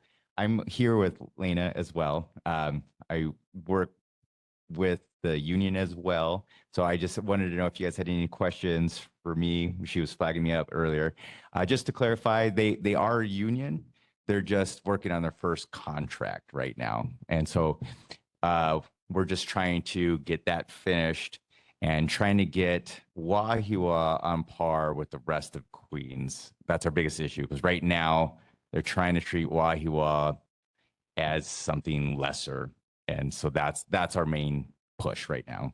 So. Okay, thank you for that clarification. So that helps to know that you are unionized, and you're going into your next contract, right? You're in First that's your contract. First contract. Yep. Okay. Okay. Thank you. Thank you for that clarification. Okay, last one, Nani. I'm sorry. Thank you. Last one, and then we got to go back to our agenda.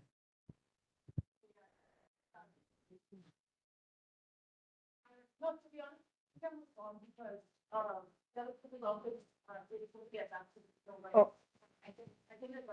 Okay, all right. Okay, thank you, mahalo. Okay, so ladies and gentlemen, we are on item 6 on presentations, rules of decorum. All participants at this meeting shall extend the spirit of aloha to one another. There shall be no displays of disrespect to one another. Public comments can be made within the stated time limits and without interruption unless the comments are offensive and out of order and are not conducive to civil discourse. So, I'm sorry. Yeah. So did we have any announcements for presentations? Okay. Okay, hearing none, no presentations at this time. And then we are moving to item 7 for the elected officials, limited to 3 minutes each. So Mayor's Office, Kevin Auger. Hey, Chair, Hi, how are you? good, thank you. How about you? Doing great, thank you. So Very I've got, good, very good. got a few things. So in this month's mayor's newsletter, there's a good article on the coordinated efforts, cross-departmental coordinated efforts that are underway to strengthen the community disaster preparedness. This is important, particularly since we're now in hurricane and wildfire season. The former Smithsonian National Zoo Director, John Berry, has joined the city, and he's going to lead the Honolulu Zoo effort, which is exciting. There's been a leadership change in the managing director's office. Krishna Jayaram is now the managing director designate, and his deputy is Ian. Can't pronounce Ian's last name, but so there's been a change. There are major infrastructure improvements underway in Kailua, and the mayor's newsletter can be found online at www.honolulu.gov/mayor/newsletter. And the deputy is Ian Schuring. So we've got that. An announcement from the Department of Transportation. The Honolulu Department of Transportation Services is lowering speed limits in school zones across Oahu to improve roadway safety, as legislated by City Council Ordinance 24-32. Posted speed limits on city roadways that border a school be changed from 25 miles an hour when children are present to 20 miles an hour. That'll be between the hours of 6 a.m. and 6 p.m. on school days only. In addition to the new speed limit signs, the city will be installing and replacing school zone signage within 1,000 square feet of the school if it's missing or signage is faded or doesn't meet current federal regulations. There are more than 200 schools across Oahu, so this is a large-scale effort that involves thousands of roadway signs. The city will be implementing the changes in phases over the coming years, starting with new public schools, priority school zones within each city council district, which were identified based on school enrollment, Title I status, students living within walking distance, level of education, crash history, and speeding issues. For roadways not under city jurisdiction, the department will request lower school zone speed limits for appropriate roadway / owner operators. If residents have any questions or concerns, they're welcome to email cchsrts@honolulu.gov. I'll repeat that, Chair. It's cchsrts@honolulu.gov. A response to a question regarding faded signage and brown markings at Olive and Milawai Street. I think board member Yamamoto raised concerns about this last week. Last meeting, DFM initiated a service request. It's number 77-127, and that will address the faded pavement markings and the faded street signs, which will be replaced. Work will be completed when resources become available to get that job done. There was a question regarding the police commission elections. Board member Umaki requested more information on how the police commission is chosen and how their votes can supersede the mayor. And I believe a PDF was forwarded to you, Chair. And if you don't have that, I'll make sure that gets to you. But that was a response from the HPD. I think they referred to the Charter of the City and County 2014 edition, sections 6-1603. And section 13-103. Okay, Kevin, just FYI, I don't believe I received that document. So if you can resend, I'd appreciate it. Absolutely. I'll make sure you Thank get that. That's all we had. Oh, okay. Thank you very much. Any questions from the board? Yes, go ahead, June. Hi, Kevin. Just to let you know, they only did one part of that intersection. I guess maybe they're planning to do Olive completely at another time. I do have some things to point out of what the people that were working on the complete streets on California, they seem to have copied every single mistake that was there previously. They painted parking stalls right in front of the bus stop where the library is, which was a previous mistake. It just was carried over. Somebody just copied what was already there, basically. And then they put bus stop markings with the broken lines in front of a place that don't have a bus stop anymore, right in front of the Wahiawā shopping center. So I can address it to Matt because we'll be talking to him later, but just to let you know that somebody just copied exactly the same mistakes from before. Okay. Thanks for letting us know. We appreciate that. But we removed those one single parking stalls that were like on common. I know, but You're not supposed to park in the it, bus stop. yeah. So I mean, I'm just saying, we Yeah, and it was there. It was always a yeah. mistake. Oh my goodness. Anyway, any other questions for Mayor's office? Oh, I'm sorry. Go ahead, TJ. Hey, Kevin Noje, nice to see you again. Hello, TJ. Hi, Kevin, you were mentioning, and I'm sorry, it just went right through my brain. You were talking about a project that was referencing Title I schools and communities in those schools in that area that had a high number of Title I schools were part of what project? Oh, DTS, the Department of Transportation Services, is reducing speed limits in and around school zones. And do you and these are you mentioned Title I schools. So do you know if any of the schools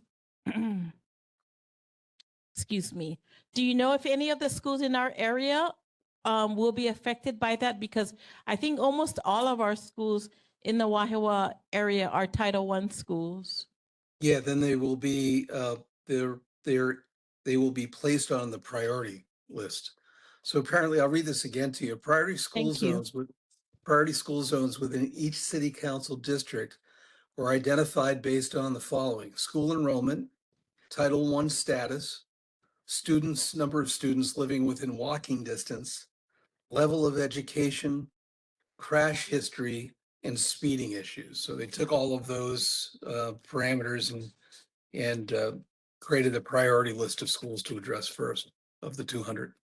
Great.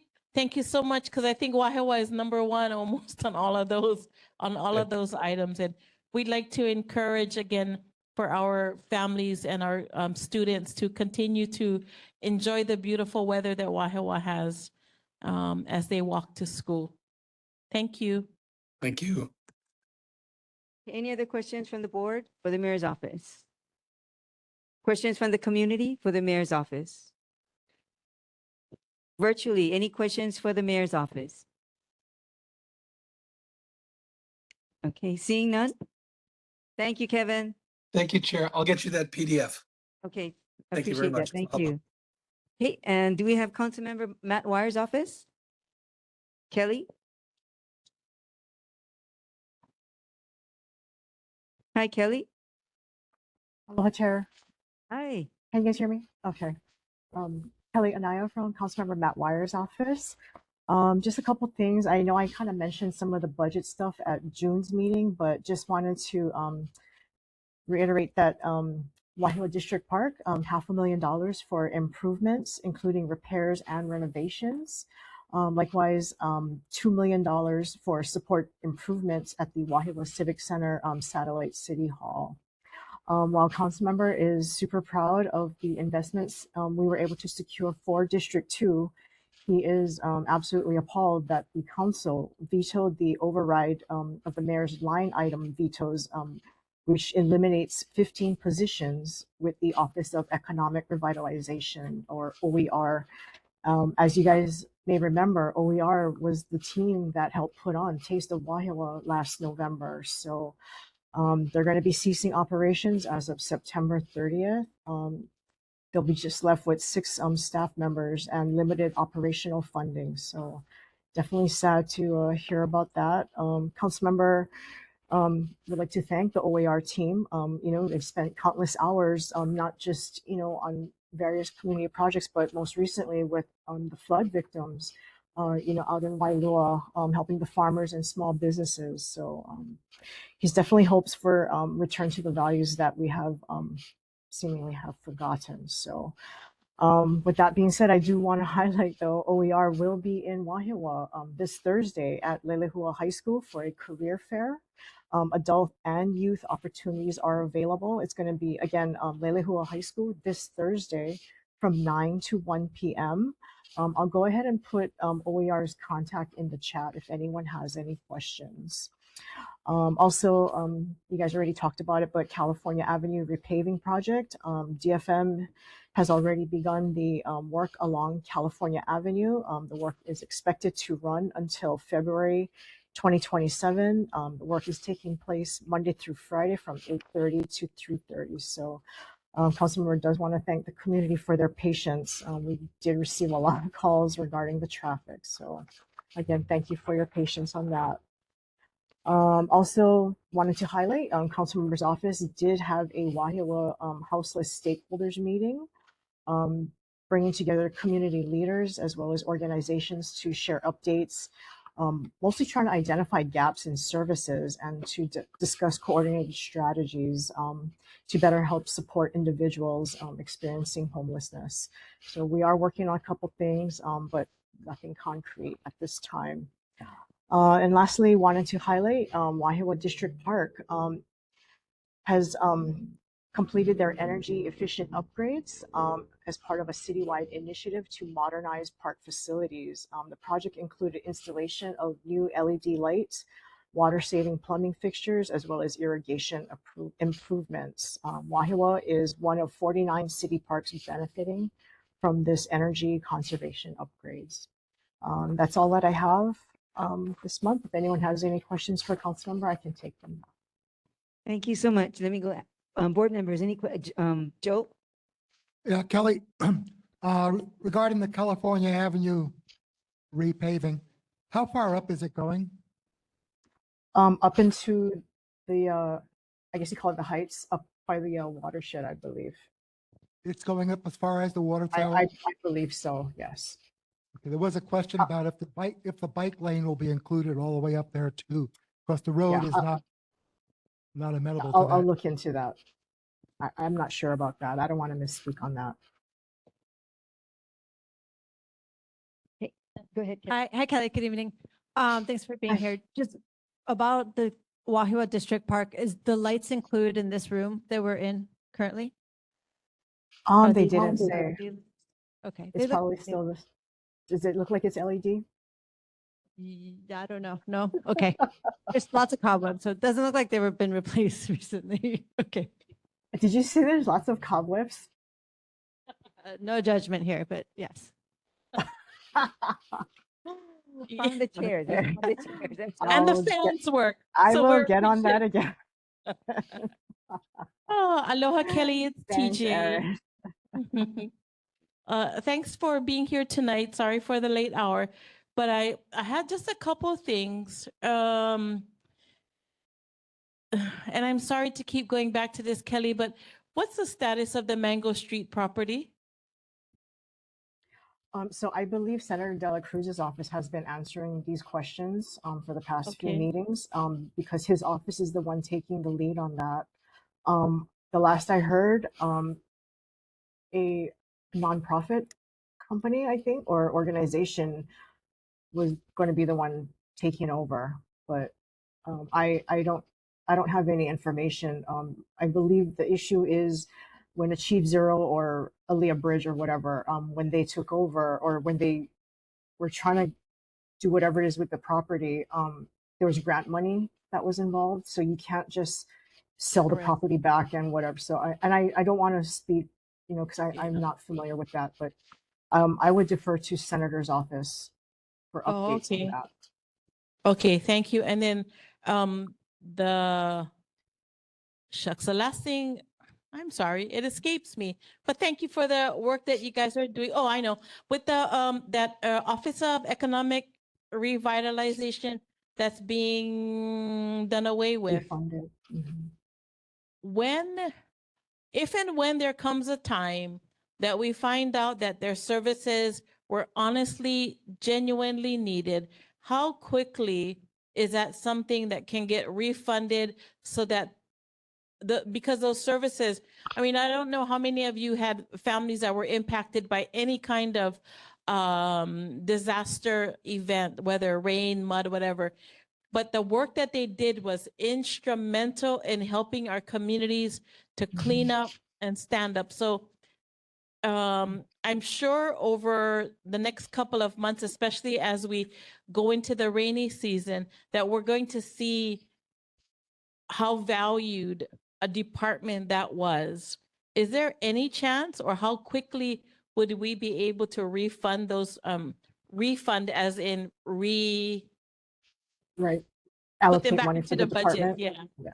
To You know, keep that I'm it not going, sure. I would imagine it would be the next budget cycle. I mean, which is not till yeah, next year then. we just finished Yeah, the that's what I budget thought. cycle. Yeah. But don't quote me on that. I'm not sure Yeah. how that would work. But yeah, I would imagine to get the department I guess refunded, for lack of a better term. Yeah, I would imagine it would be that. Yeah. And I guess because I know that you folks and Councilmember Matt Wire, you folks were also very much in the mud with the community when we had all these last couple of weather events. So if there's something that the public can do to, when the time comes, we can help push that along or have that funded again, please let us know, because it was so appreciated to have them during the last. Absolutely. Yeah. Thank you, Yeah, Kelly. I appreciate you. absolutely. Thank you for your support. Any other questions from the board? Questions from the community for council member's office? Nope. And any questions from virtual for councilman's office? Nope. Okay, seeing none. Thank you very much, Kelly. Thank you. Okay, moving on to governor's office. Is Jaron Oyama there? Hi, Chair. Hi, everybody. Hi, Jaron. Hi. No, thank you for Jaron being with Oyama us. here. Yep, thank you. Jaron Oyama here representing the governor's office. I have a few updates. So Governor Green wrapped up the 2026 legislative bill signing season on July 15th. And some of the highlights include Governor signing a major package aimed at strengthening the public school system. So House Bill 1890 establishes a clear framework for annual salary step increases and longevity raises for veteran educators. This directly addresses the teacher retention crisis we have here in the state, where nearly half leave within 5 years due to the low cost of living adjusted pay. Also, House Bill 1888 toughens legal protections and consequences for individuals who harass or threaten teachers, school staff, counselors, or sports officials. It mandates a 48-hour window for schools to report physical threats to law enforcement and provides legal support for staff seeking temporary restraining orders. Governor also signed House Bill 2021 to clear up safety and enforcement gaps for e-bikes. It establishes a consistent statewide regulatory framework for e-bikes and micro-mobility devices. It sets clear operational guidelines, rules on exactly where they can be legally ridden, proper registration requirements, and age-related standards, including helmet rules for minors. Senate Bill 2999 established a clean fuel standard, making Hawaii only the 5th state in the nation to do so. It aims to cut the carbon intensity of transportation fuels by at least 50% below 2019 levels by 2045. And this is designed to support local agriculture and expand the market for locally grown renewable fuels. And on July 15th, the governor issued the 20th proclamation relating to affordable housing to continue pushing past bureaucratic gridlock and accelerating local housing projects. He also signed new legislation specifically expanding funding and support frameworks for kupuna care across the islands. And lastly, Governor Green ordered the U.S. and Hawaii state flags to fly at half staff through Wednesday to honor U.S. Army First Lieutenant Tyler James Feehan of Eva Beach, who tragically was killed recently while being deployed in Jordan. And that's all I have. So I'll take questions if there are any at this time. Thanks, Jordan. Stand by. Any questions from the board for Governor's office? Yes, go ahead. Hi. Could you tell me, I'm sorry, I didn't catch it, on the fuel, he's doing or passing some legislation for the fuel? Yeah, so Senate Bill 2999, it's aiming to cut the carbon intensity of transportation fuels by at least 50% by the year 2045. It's supposed to, go ahead. Sorry, what does that do to gas mileage for your car? You know, I am not sure, but I can certainly find out for you. What I do Thank know you. is that it's designed to support local agriculture and expand the market for locally grown renewable fuels. I'd like to know. Thank you. Go ahead, TJ. Just to follow up on what Board Member Umaki asked, do we even have infrastructure in place to support SB 2999? I mean, I could think that's a lot of dollars in there for something like that, when there are certainly other places where that money can be used. Yeah, that's a good question. I can certainly find out more for you. And I'm sorry, was this bill already signed? Yes, it was. It was signed. Mhm. And what is the effective date? It was signed on July 14th.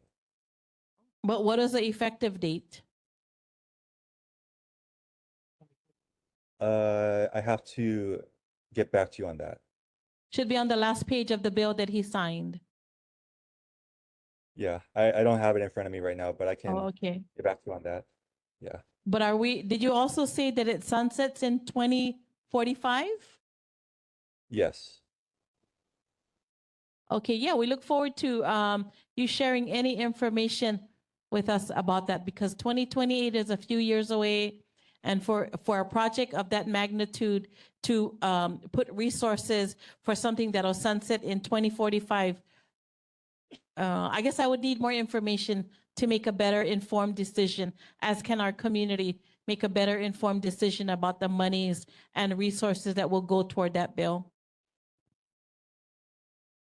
Thank you. Thank you. Any other questions for Governor's office? Oh, wait, from the board. Hold on. From the board. Oh, Hold from on. the board, Wait. sorry. From the board. Any other questions? Okay, from the community. Apologies, Chair. Well, I'm Luca Kinaberti. I'm actually a former Hawaii Transportation Council member and policy and legislation committee chair. I was one of the people that personally championed for SB 2699. It will not be impacting your gas prices. Basically, it's a very technical bill and really complicated. I don't really fully understand it, but basically how it works is it's working to make the fuel more renewable and cleaner. So it's not really doing too much to your fuel prices or anything else. And regarding pricing, it should be like making the companies pay to the state if their fuel is not clean enough. Basically how it works is they get credits and they have to have the fuel needs to be clean enough to be above like positive credits. If it's below, then they have to pay. There's a fine. You know, I would really recommend looking at the actual bill, looking at the specifics of what it says. But that's basically how it works. It's a credit system, and it's replicated in, I believe, Nevada, New Mexico, and a couple more Western states. So yeah. Well, round of applause for Thank you. Yeah, so sad that you're leaving, but you know, again, with the way that you explained it, that opened up a whole nother door of questions. So I guess I'll wait for Jaren to come back, because there are a whole nother set of questions that come with that, right? Yeah. I.e., So what stand happens by- if yeah. the fuel is not clean enough? Stand by that. but Then they Jaren- get fined, to my understanding. But I would recommend talking to HDOT, have them talk, because they know a lot about it, and they're going to be, you know, working on that, getting that through. So Okay, stand by, stand by. Okay. So, because we were kind of rude. So Jaren, just to introduce you to Luca, who was supporting or working with HDOT or so I was in the DTS or Hawaii Youth Transportation Council, which is under DOT. so he was working with that organization. He's going to be leaving to go to college in Vermont. So this is a nice coincidence that he could share one more tidbit of fuel analysis and all that he was studying. So I just want to introduce the two of you. Maybe you guys later on can talk story as well when he's in Vermont. All right. Thank you very Carrie. much. Thank you, Uncle. Jaren, did you have anything else? Nope, that's it. That's good. Okay, thank you. And Nani, other questions? Stand by, Jaren. Go ahead. Aloha, Nani Brown here. It's just me trying to propose that while we are trying to grow new fuels, we were looking into purifying the sediment from the Kona lows, especially in the Wailua area. And one of those ways is to grow quick crops and then we burn them. And so me wanting to get a 2-for-1 would like to propose that idea that we use the ground that is polluted with the pesticides to grow these renewable fuel sources. And I just want to put that out there so that we can get a 2-for-1, clean the ground and get fuel at the same time. Mahalo. Okay, thank you for that. Jaren, did you have any questions on that one? No. Okay, all right, you. thank you very much. Any other questions from the governor's office? From the public? Or any questions from the community online for the governor's office? Okay, hearing none, thank you very much, Jaren. Thank you. We're on recess next month, so you get a break. Moving on to Senator's office, Senator De La Cruz's office. Hi, Chair, Board. it. Hi. Charles Miller here from Senator De La Cruz's office. Let's follow up on some questions from last board meeting. So I'll start with the High Court building. A board member at Middleton had a concern about the backside of the new High Court construction being developed because of the gulch. Their DOE has confirmed that they're building a retaining wall to mediate that issue. And then, Chair, you had the question about fencing 525 Avocado Street. Currently, the property is under condemnation and is currently with the AGs. Once that process has moved forward, DLNR will be able to act on that issue. There was also a concern about the property owner receiving funding from the condemnation process. And because of all the legal fees and the property owner owing the city and county money, it's too early as well to confirm how much or if that property owner is getting funding or money. And then board member Yaro wanted a breakdown of the CIP for the Performing Arts Center. So the funding is for plans and design, land acquisition and construction. They're looking to do it on Keolani Ave to honor Victory Theater. Currently, it's in plans and design stage, and only $2 million has been allocated. And then, PJ, I believe you had a question about 123 Mango Street. The property, the nonprofit Digs, is going to be acquiring the property. I will be able to provide more details on that acquisition in the meeting in September. And I'm happy to take any questions or concerns back to Senator's office. Thank you. Okay, any questions from the board? Go ahead, I'm sorry, Aaron, then TJ. I'm sorry, Charles, you said Diggs is the nonprofit that's going to take over where? The 123 Mango Street, Achieve Zero. Oh, and I'm sorry, is Diggs an acronym for something? I was told that Diggs is their last name, but I can follow up. Oh, okay. That would Yep. be great. And if you could, I can look them up in the meantime though. But in the meantime, there were a lot of community concerns because there is no security on the property and residents in the area, a lot of which are disabled and kupuna, are experiencing challenges while they are walking. There are drug deals going on in front of the property, on the property and across the street. And now it looks like there's some type of resident manager who walks around with a clipboard taking notes of everybody's name and such. So if we could, maybe if you folks could reach out to this nonprofit to find out when exactly are they going to take possession, and if they could come to maybe the next neighborhood board meeting, introduce themselves, we'd love to be able to assist as we can, because we are a community that cares about each other. So, and if that could be done sooner than later, because there's quite a bit of activity going on 24/7 on that property. And there have been quite a few complaints that have been made about the number of people that are living there. And I would hate for the Department of Health to have to step in, because there are no sewer lines and lack of hygienic facilities on that property. So we would appreciate any information or any connection that the senator's office can make to any of us here on the board, so we can be good neighbors and welcome them to Wahiawā, but also help them get their property cleaned up. No, yeah, understood. I will. I'll pass that message along. Thank you, Charles. Any, you had a question, go ahead. Thank you, Chair. Thank you, Charles, for being here tonight and responding to my question about 1136 California Avenue about the retaining wall. That is a big gulch, and I don't, walls tend to fall. But I'm asking a different question though about 525 Avocado Street. From what I noticed as I drove by, it looks like there's a towing company using the property right now. I have questions of, is the towing company paying the state to use that property? I'm a little suspicious because I know in the past, Senator De La Cruz, it sounds pointed, but Senator De La Cruz was collecting money from a towing company. So I'm just wondering if they're connected, and just want more information about the towing company that seems to be on that property.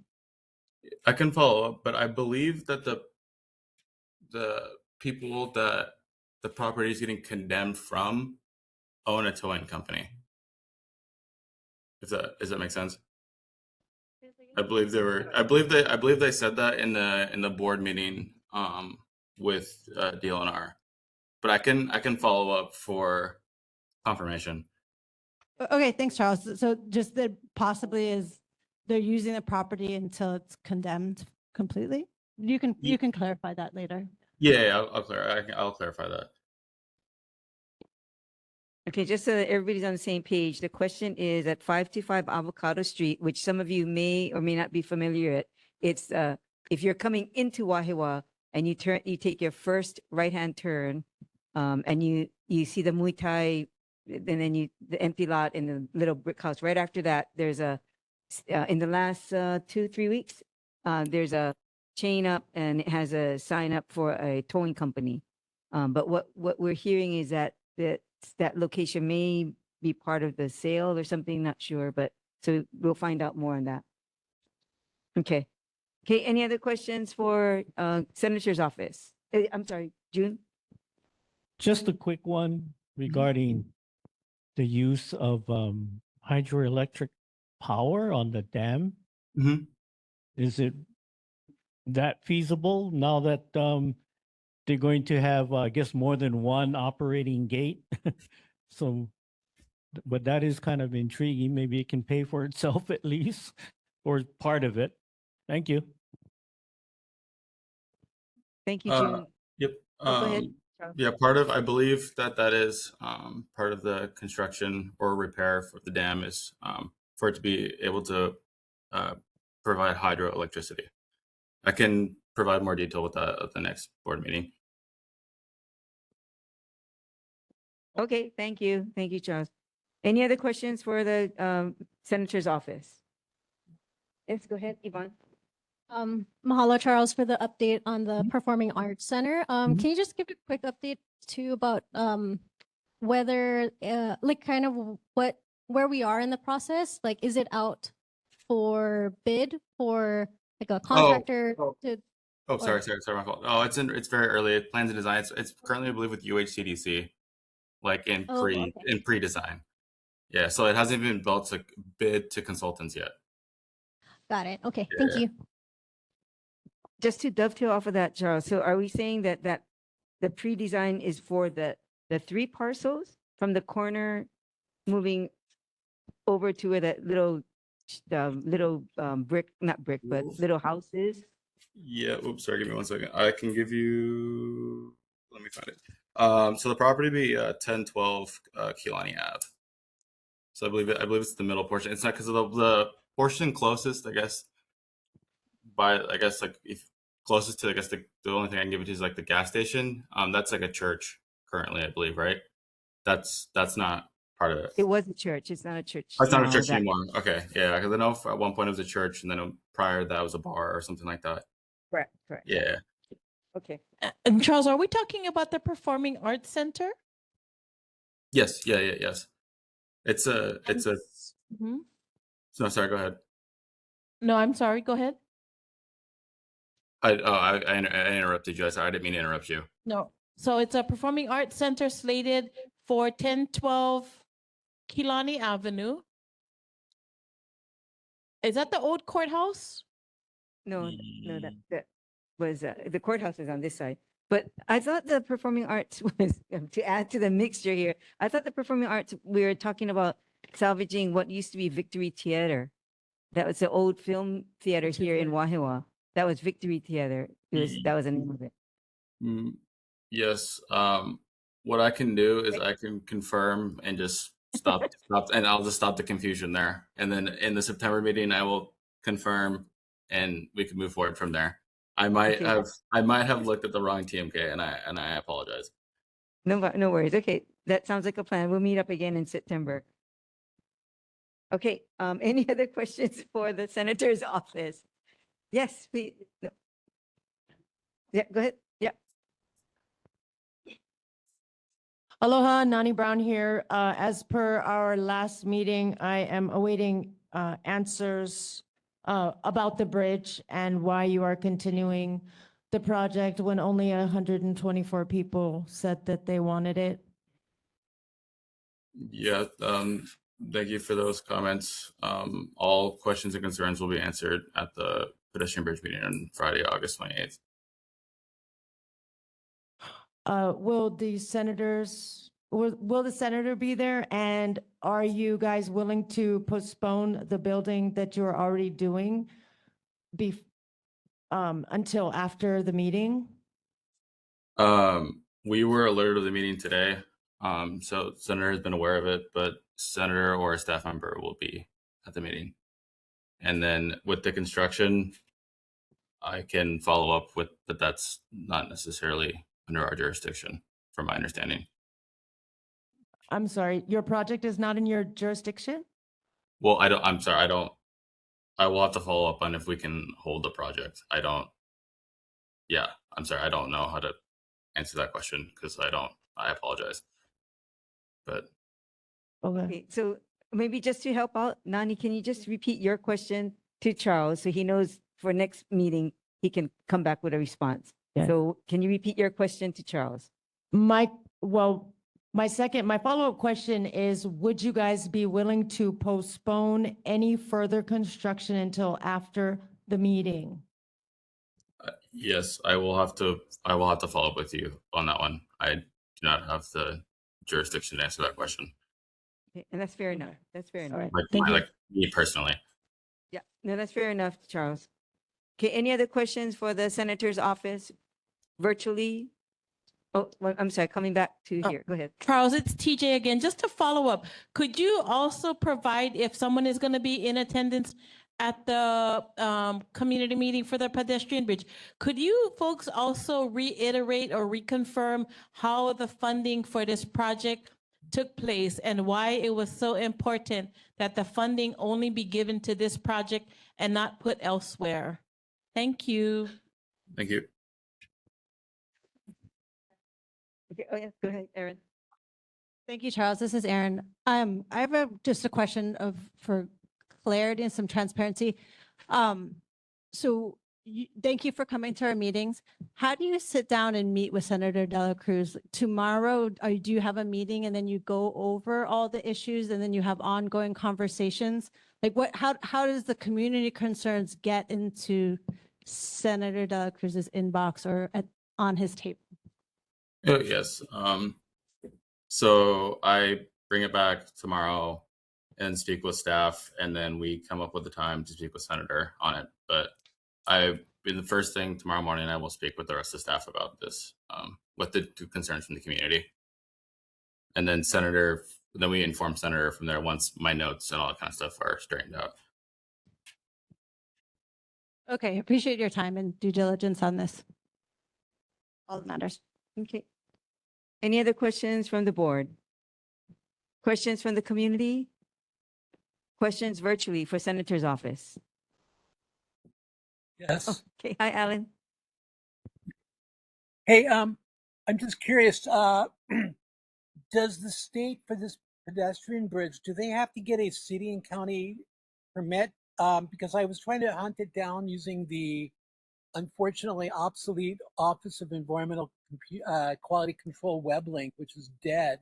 I can't even look up the old EA, which means I can't track all the material that I would need to even hunt down what the permitting is. With it, Kiewit would supposedly, according to their brochure, it said they are securing permitting.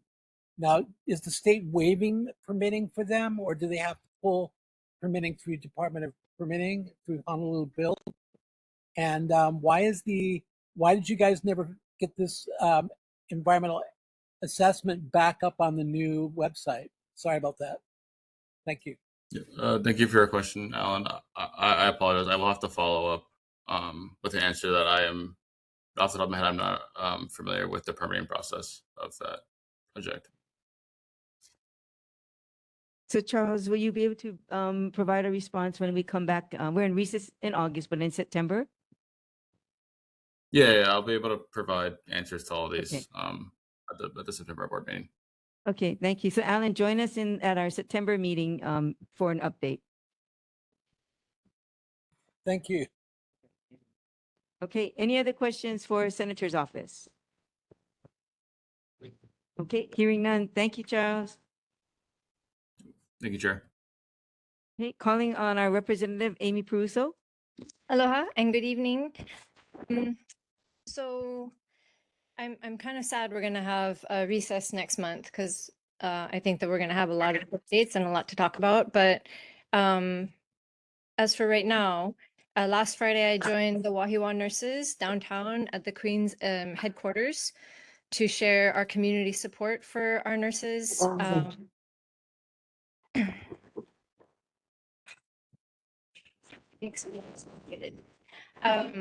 I would ask that this neighborhood board consider asking Queens to report on a regular basis because what they're doing with regards to the nurses and the promises that they made this board, I think that that we should provide more oversight and be more engaged in what they're doing and have, they originally had promised that they were going to have, they're going to restore our hospital, and that changed. And they submitted an application for a different certificate of need. And I still have questions about the conclusions drawn in that certificate of need. And so I am interested in revisiting it because I still do think that Wahiawā needs and deserves a hospital and not just an ER. So that's my request for the board. If perhaps it's not every month, but I do think that this community needs to have all eyes on Queens. And then the second thing I wanted to talk about is, you know, I've been talking to neighbors in Upper Wahiawā and working with the Upper Wahiawā neighborhood coordinators as part of our HARP team. And we've been working on building neighborhood-based disaster resilience. So now we're working with folks to create neighborhood chats for their small area, 8 to 12 households, and creating something like phone trees. And I did want to share good news in that regard. We are reopening negotiations with the Army. Not so much negotiations, there's actually agreement that we will be able to use Lightning Academy as an evacuation route. And now we are just, we need to sit down and iron out the details. And I hope to put an MOU in place in short order. Preferably, hopefully within a month or so. And I'll let the board know how that progresses. What I've been working on, multiple working groups, as you know, legislators spend the interim working on implementation and enforcement of laws that we've passed, just providing oversight. So there is one working group in the House that's discussing the lengthening of session so that we can better do our work and provide better outcomes. I'm also part of a restricted housing working group. I've been doing site visits related to public safety, gotten very involved in those conversations. Last week, I spent about 3 hours at Wahiawā, and this week I'll be going to Halava. And I am available for questions. Thank you, Representative. Any questions from the board? Oh, you have a question? Okay, go ahead. Thank you for being here as always. When you said that Queens is not going to have a hospital, I thought that just immediately they're not, that down the road they're going to be building more or expanding to have hospital rooms. Is that not the case? So what seems to be happening, and that was what was communicated to our board and to our community, and it seems to me what's happening is that they are using their existing capital and resources to build out their ER, and that they plan to continue to use Wahiawā as an amplified ER for some time. There are no plans at this moment to restore our hospital. And, you know, I think that's something that we, you know, it happens so quickly. I think that it's important to stay in conversation with Queens about this. Okay, thank you for that. And I agree. And I will also follow up on that because I recently had a conversation at the hospital, but not on this topic, but I will follow up. I'll put another call in and I can follow up with you if that's okay. Yep. Thank you. Okay, and go ahead. Rep. Peruso, I just wanted to dovetail off what you were saying about the certificate of need. So there was an application that Queens put in March 27, 2024.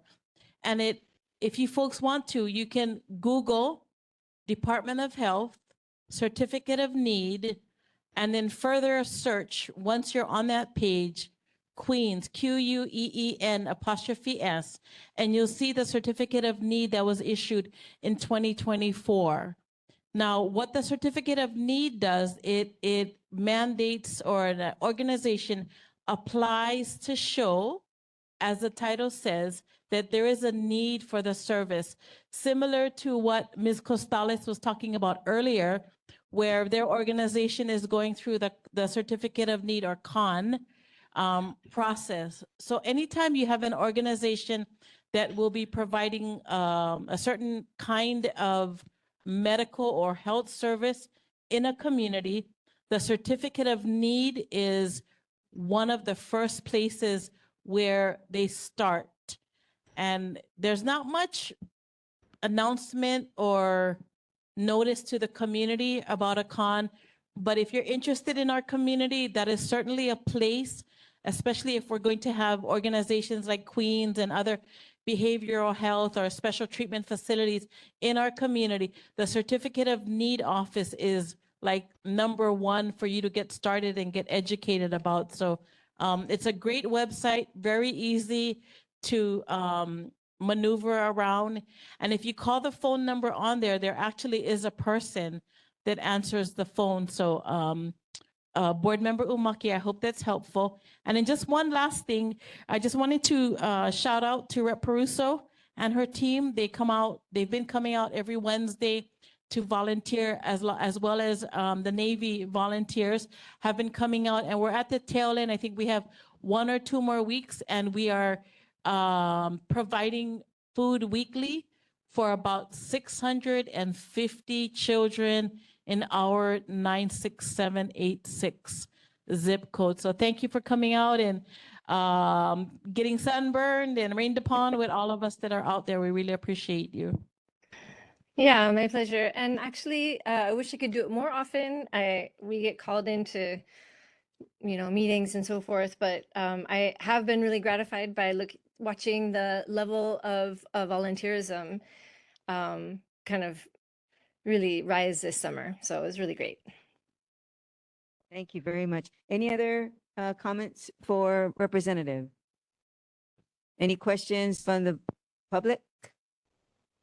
Any questions online for Representative? Okay, hearing none. Thank you, Representative, for hanging out with us. Yeah, my pleasure. Okay. Okay, everyone, we're at the 9:15 or 9:20, so we're gonna run through the rest of this. There are some typos on this, so if you have an agenda, item 8, board business, it's a repeat. Item A for nominations and vote, we've completed that. So we have to do item B, approval of minutes for the regular meeting of Monday, June 15th, 2026. Do I have a motion to accept the minutes of June? Joe 15th? Francher, I move. Okay, second? I'll second. All in favor? Any opposed? Okay, moving down, for Chair's report and board actions, no report at this time. I was going to give a report, but I think we heard a lot tonight. So I'm going to work on that while we are in recess for August so that we can be prepared for September. Moving on for item D, call for disclosure by board members. And board members, I need you all to be forthright on this item D, because this would be for members who attended, more than 3 members attended or did a walkthrough of a work site, because that was not reported at last month's meeting. So who went walking or whatnot? Last I month? did. Okay, so who else besides TJ? Anyone else? Only TJ went walking? You're talking about the I'm talking bridge. about the bridge, yeah. Yes, I did. Okay. Anyone else? And, okay, okay. Yeah, we did. I thought we did it last month. We did the last time. The walk was last month. No, that's No, 2 months. it was 2 months ago. Yeah, 2 months ago.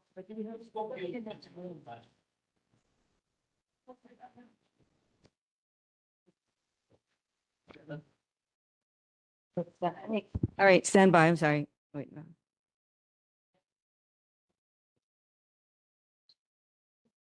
So 5, not 6 members then. It's 5 members. It's 1, 2, 3, 4, 5. Okay. Okay, thank you. We have clarification. There is 5, not 6. Thank you very much.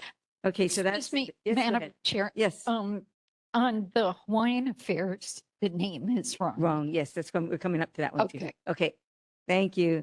Okay, so moving on down on this section, for the disclosure, correspondence and distribution right here, we were asked to pass these out to anyone who's interested. This is Lelehoa High School's Community Career Fair, Thursday, July 23rd, 2026, which is this week. Lelehoa High School Cafeteria, 1515 California Avenue in Wahiawā from 9 a.m. to 1 p.m. This is a free public event for adult and youth career job opportunities, online application assistance, training provider programs, and entrepreneurship engagement. The contact person, I have these flyers up here, is Giovanni Dela Cruz, and he is from the Office of Economic Revitalization. So if anyone wants a flyer on this, please grab one. Madam Chair, maybe go back to the disclosures because we didn't do actual disclosures for this month. Yeah. May I begin? Yeah. Okay, just that I attended the Upper Wahiawā Neighborhood Coordinators meeting that Representative Peruso mentioned that to develop an emergency response plan for the area.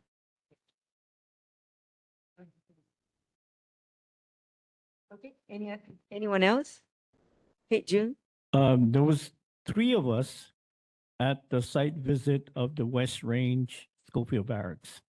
Was Yvonne, myself, and Joe Francher. And I have a report on that. There were questions from the community. Okay, So I very can give that during the committee report. Okay, thank you very much. Any other disclosures? Yep. Any other? Okay. Okay. All right, then we're going to go to item F, committee reports for education. Erin, any reports? Yes, teachers officially returned to the new school year July 28th, and students return August 3rd. Short summer. Gonna be noisy again with my home. Okay, thank you very much. Very good. Okay, any other disclosures by board members? No, but are there any other disclosures? Okay, none? Okay, then we're moving on to correspondence and distribution. And then committee reports, education, Erin? Oh, she did, there's. Yeah, that's what military, I I'm just sorry. did. I'm going quick. Military, so Ethan. I know, Ethan, where are you? No, you're talking about military committee? That's me. Ethan, right? You guys were together. I think I thought Ethan was part of the Hawaiian No, he's in your committee. at one time, but he switched over. So you need to clarify that. But yeah, I really need to give a lot of information. So can I proceed with that? Yeah, just go ahead. So need to correct the agenda. Yeah, go ahead. Okay. Which one? Or- Besides the 3 of us being there, this was headed by Laura Gilda of I guess Army Garrison, and the executive officer of Army Garrison, who is Major Stephen Anderson. They go under IMCOM Pacific. I don't know what that stands for. They are constantly changing acronyms, but anyway, question 1, people asked or said that the Kona Low was made worse by the controlled burns up there. And I can refute that because before the Kona Low occurred, the last burn was in May of 2025. So we're talking about almost a year, May 2020.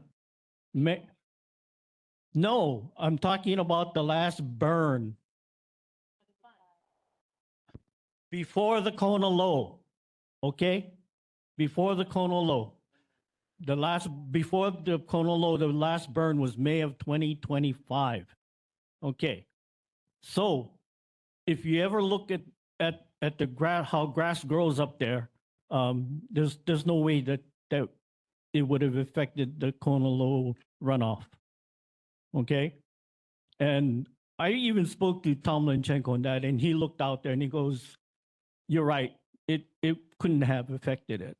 So, and you could even ask other people that were up there what they saw. It couldn't have been affected by that. Okay. The Kona Low occurred in March. They did the control burn this year, April and May. of this year, 2026. I'm talking about this year's burn was in April of 26, May 26, okay? Now this was, when we went up there, it was in June, and the grass was already growing back in June, in the middle of June from May. So it grows back very, very fast. And you can ask the other people that visited, they looked around and you would not have seen. So to say that the Konolo was affected because of the control burns, I don't think that's an accurate statement. Okay. And like I said, even Tom Lenchenko agreed with us on that. Okay, another statement was it was almost impossible to get a site visit. Yes, I will admit it is hard because Tom was trying to get a site visit back in December. Of course, you got to figure that because of the Kona Low and because of the control burns and all of that had occurred, it took them all the way until June to be able to get to the burial sites up there. Okay. And then there was reports of live ammunition being spotted up there. I need to clarify that. Before any group goes up there, they do a sweep for ammunition. And I did observe some expended ammunition out in the armor range, but they were, how can I say, non-explosive ammunition that were on the ground. And our instructions were, if you see anything that looks like ammunition, do not touch it. So we were under instruction not to touch it. Okay. So what they appeared to be was practice ammunition. And because I used to deal with them when I was in the National Guard, the color was a faded blue. And the blue rounds indicate that they're practice ammunition, non-explosive.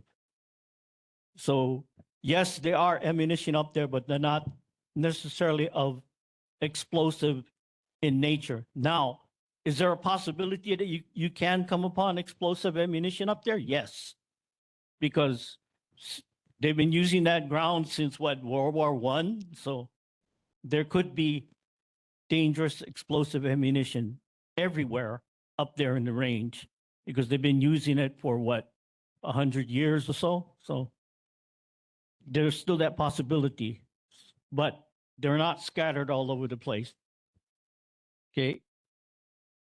I did find one thing that may have been of concern, or maybe of concern to most people. The Army did use depleted uranium from 1960 to 1968. And it was used under what they call the Davy Crockett gun system or recoilless rifle. Now, the recoilless rifle could have used depleted uranium, but in our case at Schofield, they did not use in that particular gun. What was depleted uranium was used for was the spotting system. So the spotting system is a 20 millimeter, what they call the rifle, but to me a 20 millimeter is a cannon, probably tripod mounted. And what it was, it left a smoke trail for the gunners to have easier sighting. It's not a tracer round because tracer round would just flare up and burn out. So this smoke would leave a stream to the target, and then they would engage the recoilless rifle. So it was just used for spotting from 1960 to 1968. Then after, I think in the later 1990s, they started the cleanup of that. Now I know I never heard of the Army reporting that they used depleted uranium back in the 60s, but then again, not much of the environmental laws were being observed, I can tell you honestly. But today they do. So I asked the question about whether the Kona low could have caused enough erosion to expose some of the depleted uranium that have not been dug up or disposed of or mitigated in any fashion. And their reply was that the basically their system is designed so that they will do additional radiological testing if they see an erosion area larger than 25 meters by 25 meters. Now that's pretty big erosion area. And I did not see any of that when we were up there. And I don't believe that either one of our other board members saw that much erosion. The other event would be some unauthorized digging. Now, how that would happen up there, I don't know. But if somebody was to go up there and dig up 6 feet down, and that would be cause for checking radiation going downstream. And they do it twice a year. And but after the Kona low, they did not trigger a special examination for radioactivity in the stream. So to cut it short, that's basically what I want to report now. I could talk about other things, but I'm not going to. Just want to get this over with quickly. Any questions? Questions from the board? Anyone? Yes, go ahead. Is this land, military land that is under lease that's being negotiated? This is not leased land. So, yeah, this is not, the only leased land is Makua, Pumaho training area and Kahuku training area on Oahu. Now, I cannot speak for Po'akaloa because I do believe that even the Air Force did use depleted uranium rounds. Even the Air Force, when they were using the A-10, they probably still use the A-10. But, okay, so I'm just speaking for Schofield in this case. Okay. So a follow-up question about just military land in general. So Chelsea, I think you sent me an email about a meeting on August 18th. Did everyone receive that email about at Lelehua High School? There's a meeting, community meeting about military leased land. Okay. I didn't get it. I didn't. You're CC'd on the email. Something's happening on my phone because even June is not getting my stuff. So you can resend it. Oh, Chelsea. One more thing to report on. You remember we had Zoe Wilkes out here last time during the residents' concern, and she reported on the what they call macro, or we call that Military and Community Relations Office. Actually comes under the state, and this is under the governor. And what they're advocating to do is small group discussions. And after reading their pamphlet, I discussed it with Zoe Wilkes, and I kind of made a determination that it wouldn't be appropriate for the neighborhood board because the neighborhood board is under the sunshine law, and we cannot limit the audience to just a handful of people. So unless somebody else can come up with a way, but we decided not to do it from here. The Lions Club is doing, because they're a private group, so they can limit the amount.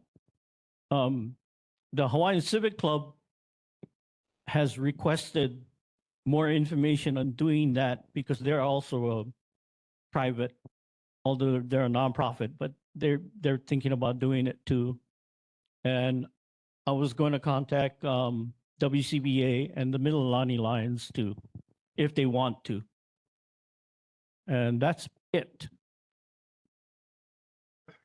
Okay, thank you. Anybody? Joe, you had a question? No, I'm transportation chair, so I'm next. Oh, okay. Yes, Just please go ahead. The 2050 Oahu Regional Transportation Plan was approved. It gets reviewed every 5 years. Within that, relevant to us, the main thing was there was $28,000 approved for the Kirsten Thought Bridge. Not enough money to do anything major with the bridge, so it's just a minor improvement. And all of June's talk just now does not explain why the goldfish and the koi were glowing in Lake Wilson. I did not. Thank you, Joe. Okay, the last two again, Yvonne, I'm sorry, this was supposed to be corrected, but for water, that should be in there. Oh. No. Oh, is it the water section now? Yeah. right. Okay. Just quick update because we finally got approval for a meeting for next week.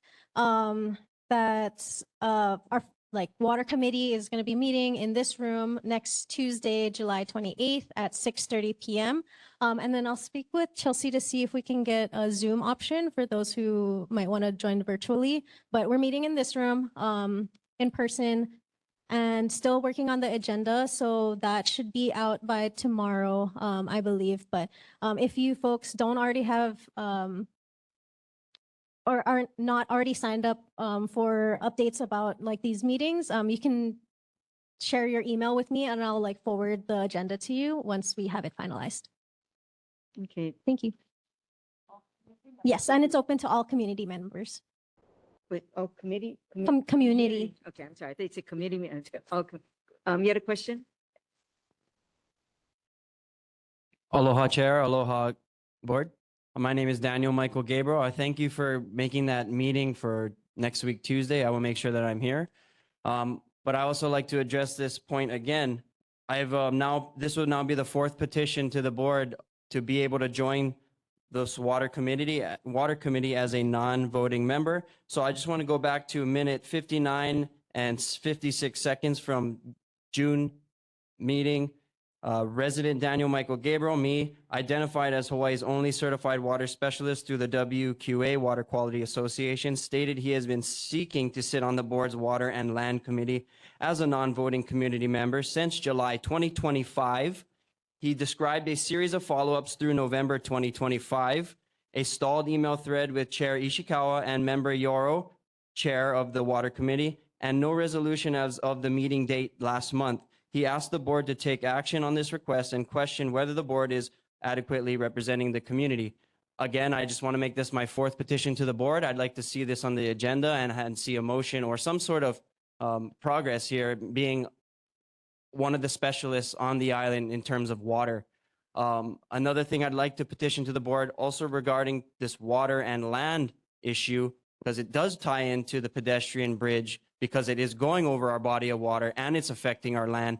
Has the board made a resolution against this project or thought about it? Because that's exactly what a board should be doing. I've gone to at least 4 different meetings throughout the district, and they are constantly passing resolutions in directions that the community would like. I yield. Thank you.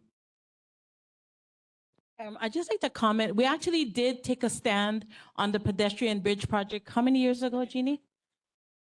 You just happened to be there. I mean, he wants it, anyway. So do you remember when we did that? That was right after the meeting, about 5 or 6 years ago.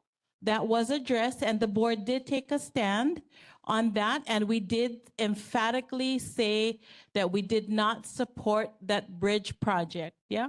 And then the other thing too, we had 2 meetings about that, and it is in our minutes. Again, probably 5 years ago, 4 or 5 years ago. And it kind of seemed like at this point that the project did not, the people that were in charge of the project had their mindset on the pedestrian bridge going through.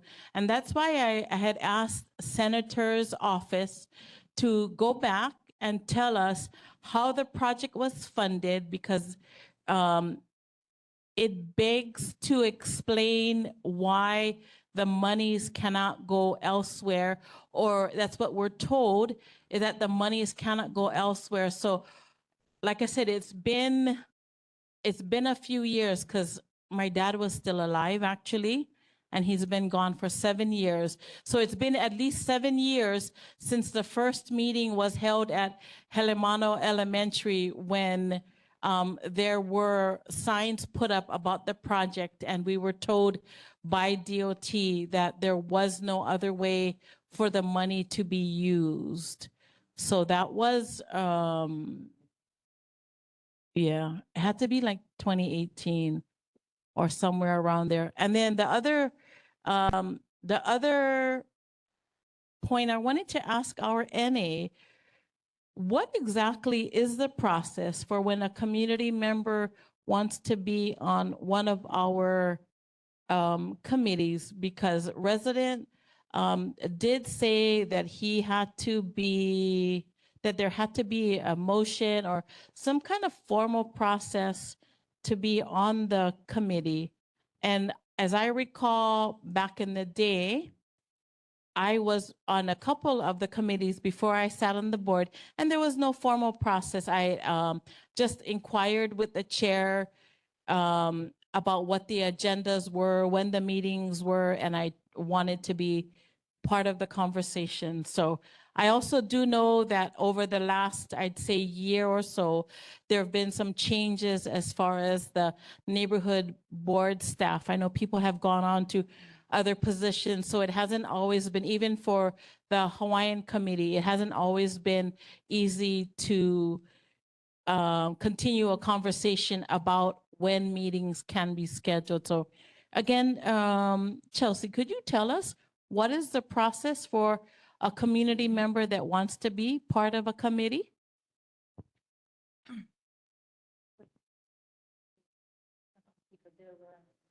You can join.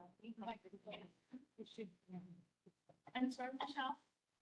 When Chelsea's talking, she should be. Oh. For the record, I'm going to follow up with the NCO office. Okay, yeah, go ahead. Yes, Chair, I'd like a follow-up, please. Again, Daniel Michael Gabriel, just following up on this. I'm questioning who is the committee chair. I was addressing the committee chair on this situation. Also, we've gone over this for the last year. Jeffrey Jones was originally the NA for this board, clearly stated, and he read the rules, that there must be a motion that needs to be second to when then you can vote on whether I am able to join the board, and community members can join the board. We just cannot vote. Every time I ask this, we keep asking, how is it supposed to be done? Let's get to the facts and the procedures at hand and stop asking that question. This is just wasting our time. I yield. And we will follow up, right? Yep. Okay, so we will follow up, yeah, with Chelsea, and she's going to check with the NCO, and we'll get back to you. Sure. Yeah, no, thank you very much. Okay, everyone, we're going to have to scramble because it's 9:44. So I'm going to, unless there's, Yvonne, and is there something on Hawaiian Affairs? No, okay, because. Just a real quick announcement. Oh, I'm on the. No, Just a no, quick- no, but because, anyway, we're just, no, it's not, yeah, it's just, we have to clarify that too, because that wasn't corrected, so go ahead. Yeah, so just for the, and I am the chair of the Hawaiian Committee. And so just so you folks know, if you don't already, you've probably seen it on the news. We do have the Hawaiian Convention going on right now. I think today is day 2 of a 4-day event. Keiki Hula follows right after. And then also coming up in November, we have La Ho'i Ho'i Eia on November 28th. And shortly thereafter in January, we do have the Kalahui Hawaii is sponsoring their annual march and event at Iolani Palace. So stay tuned, check out their social media pages. All the information is there. Mahalo. Thank you, and at this time, 9:45, ladies and gentlemen, with no objection, I will adjourn. Any objection? Okay, 9:45, Meeting adjourned. Aloha. Let's pack up this chair and gotta get out of here.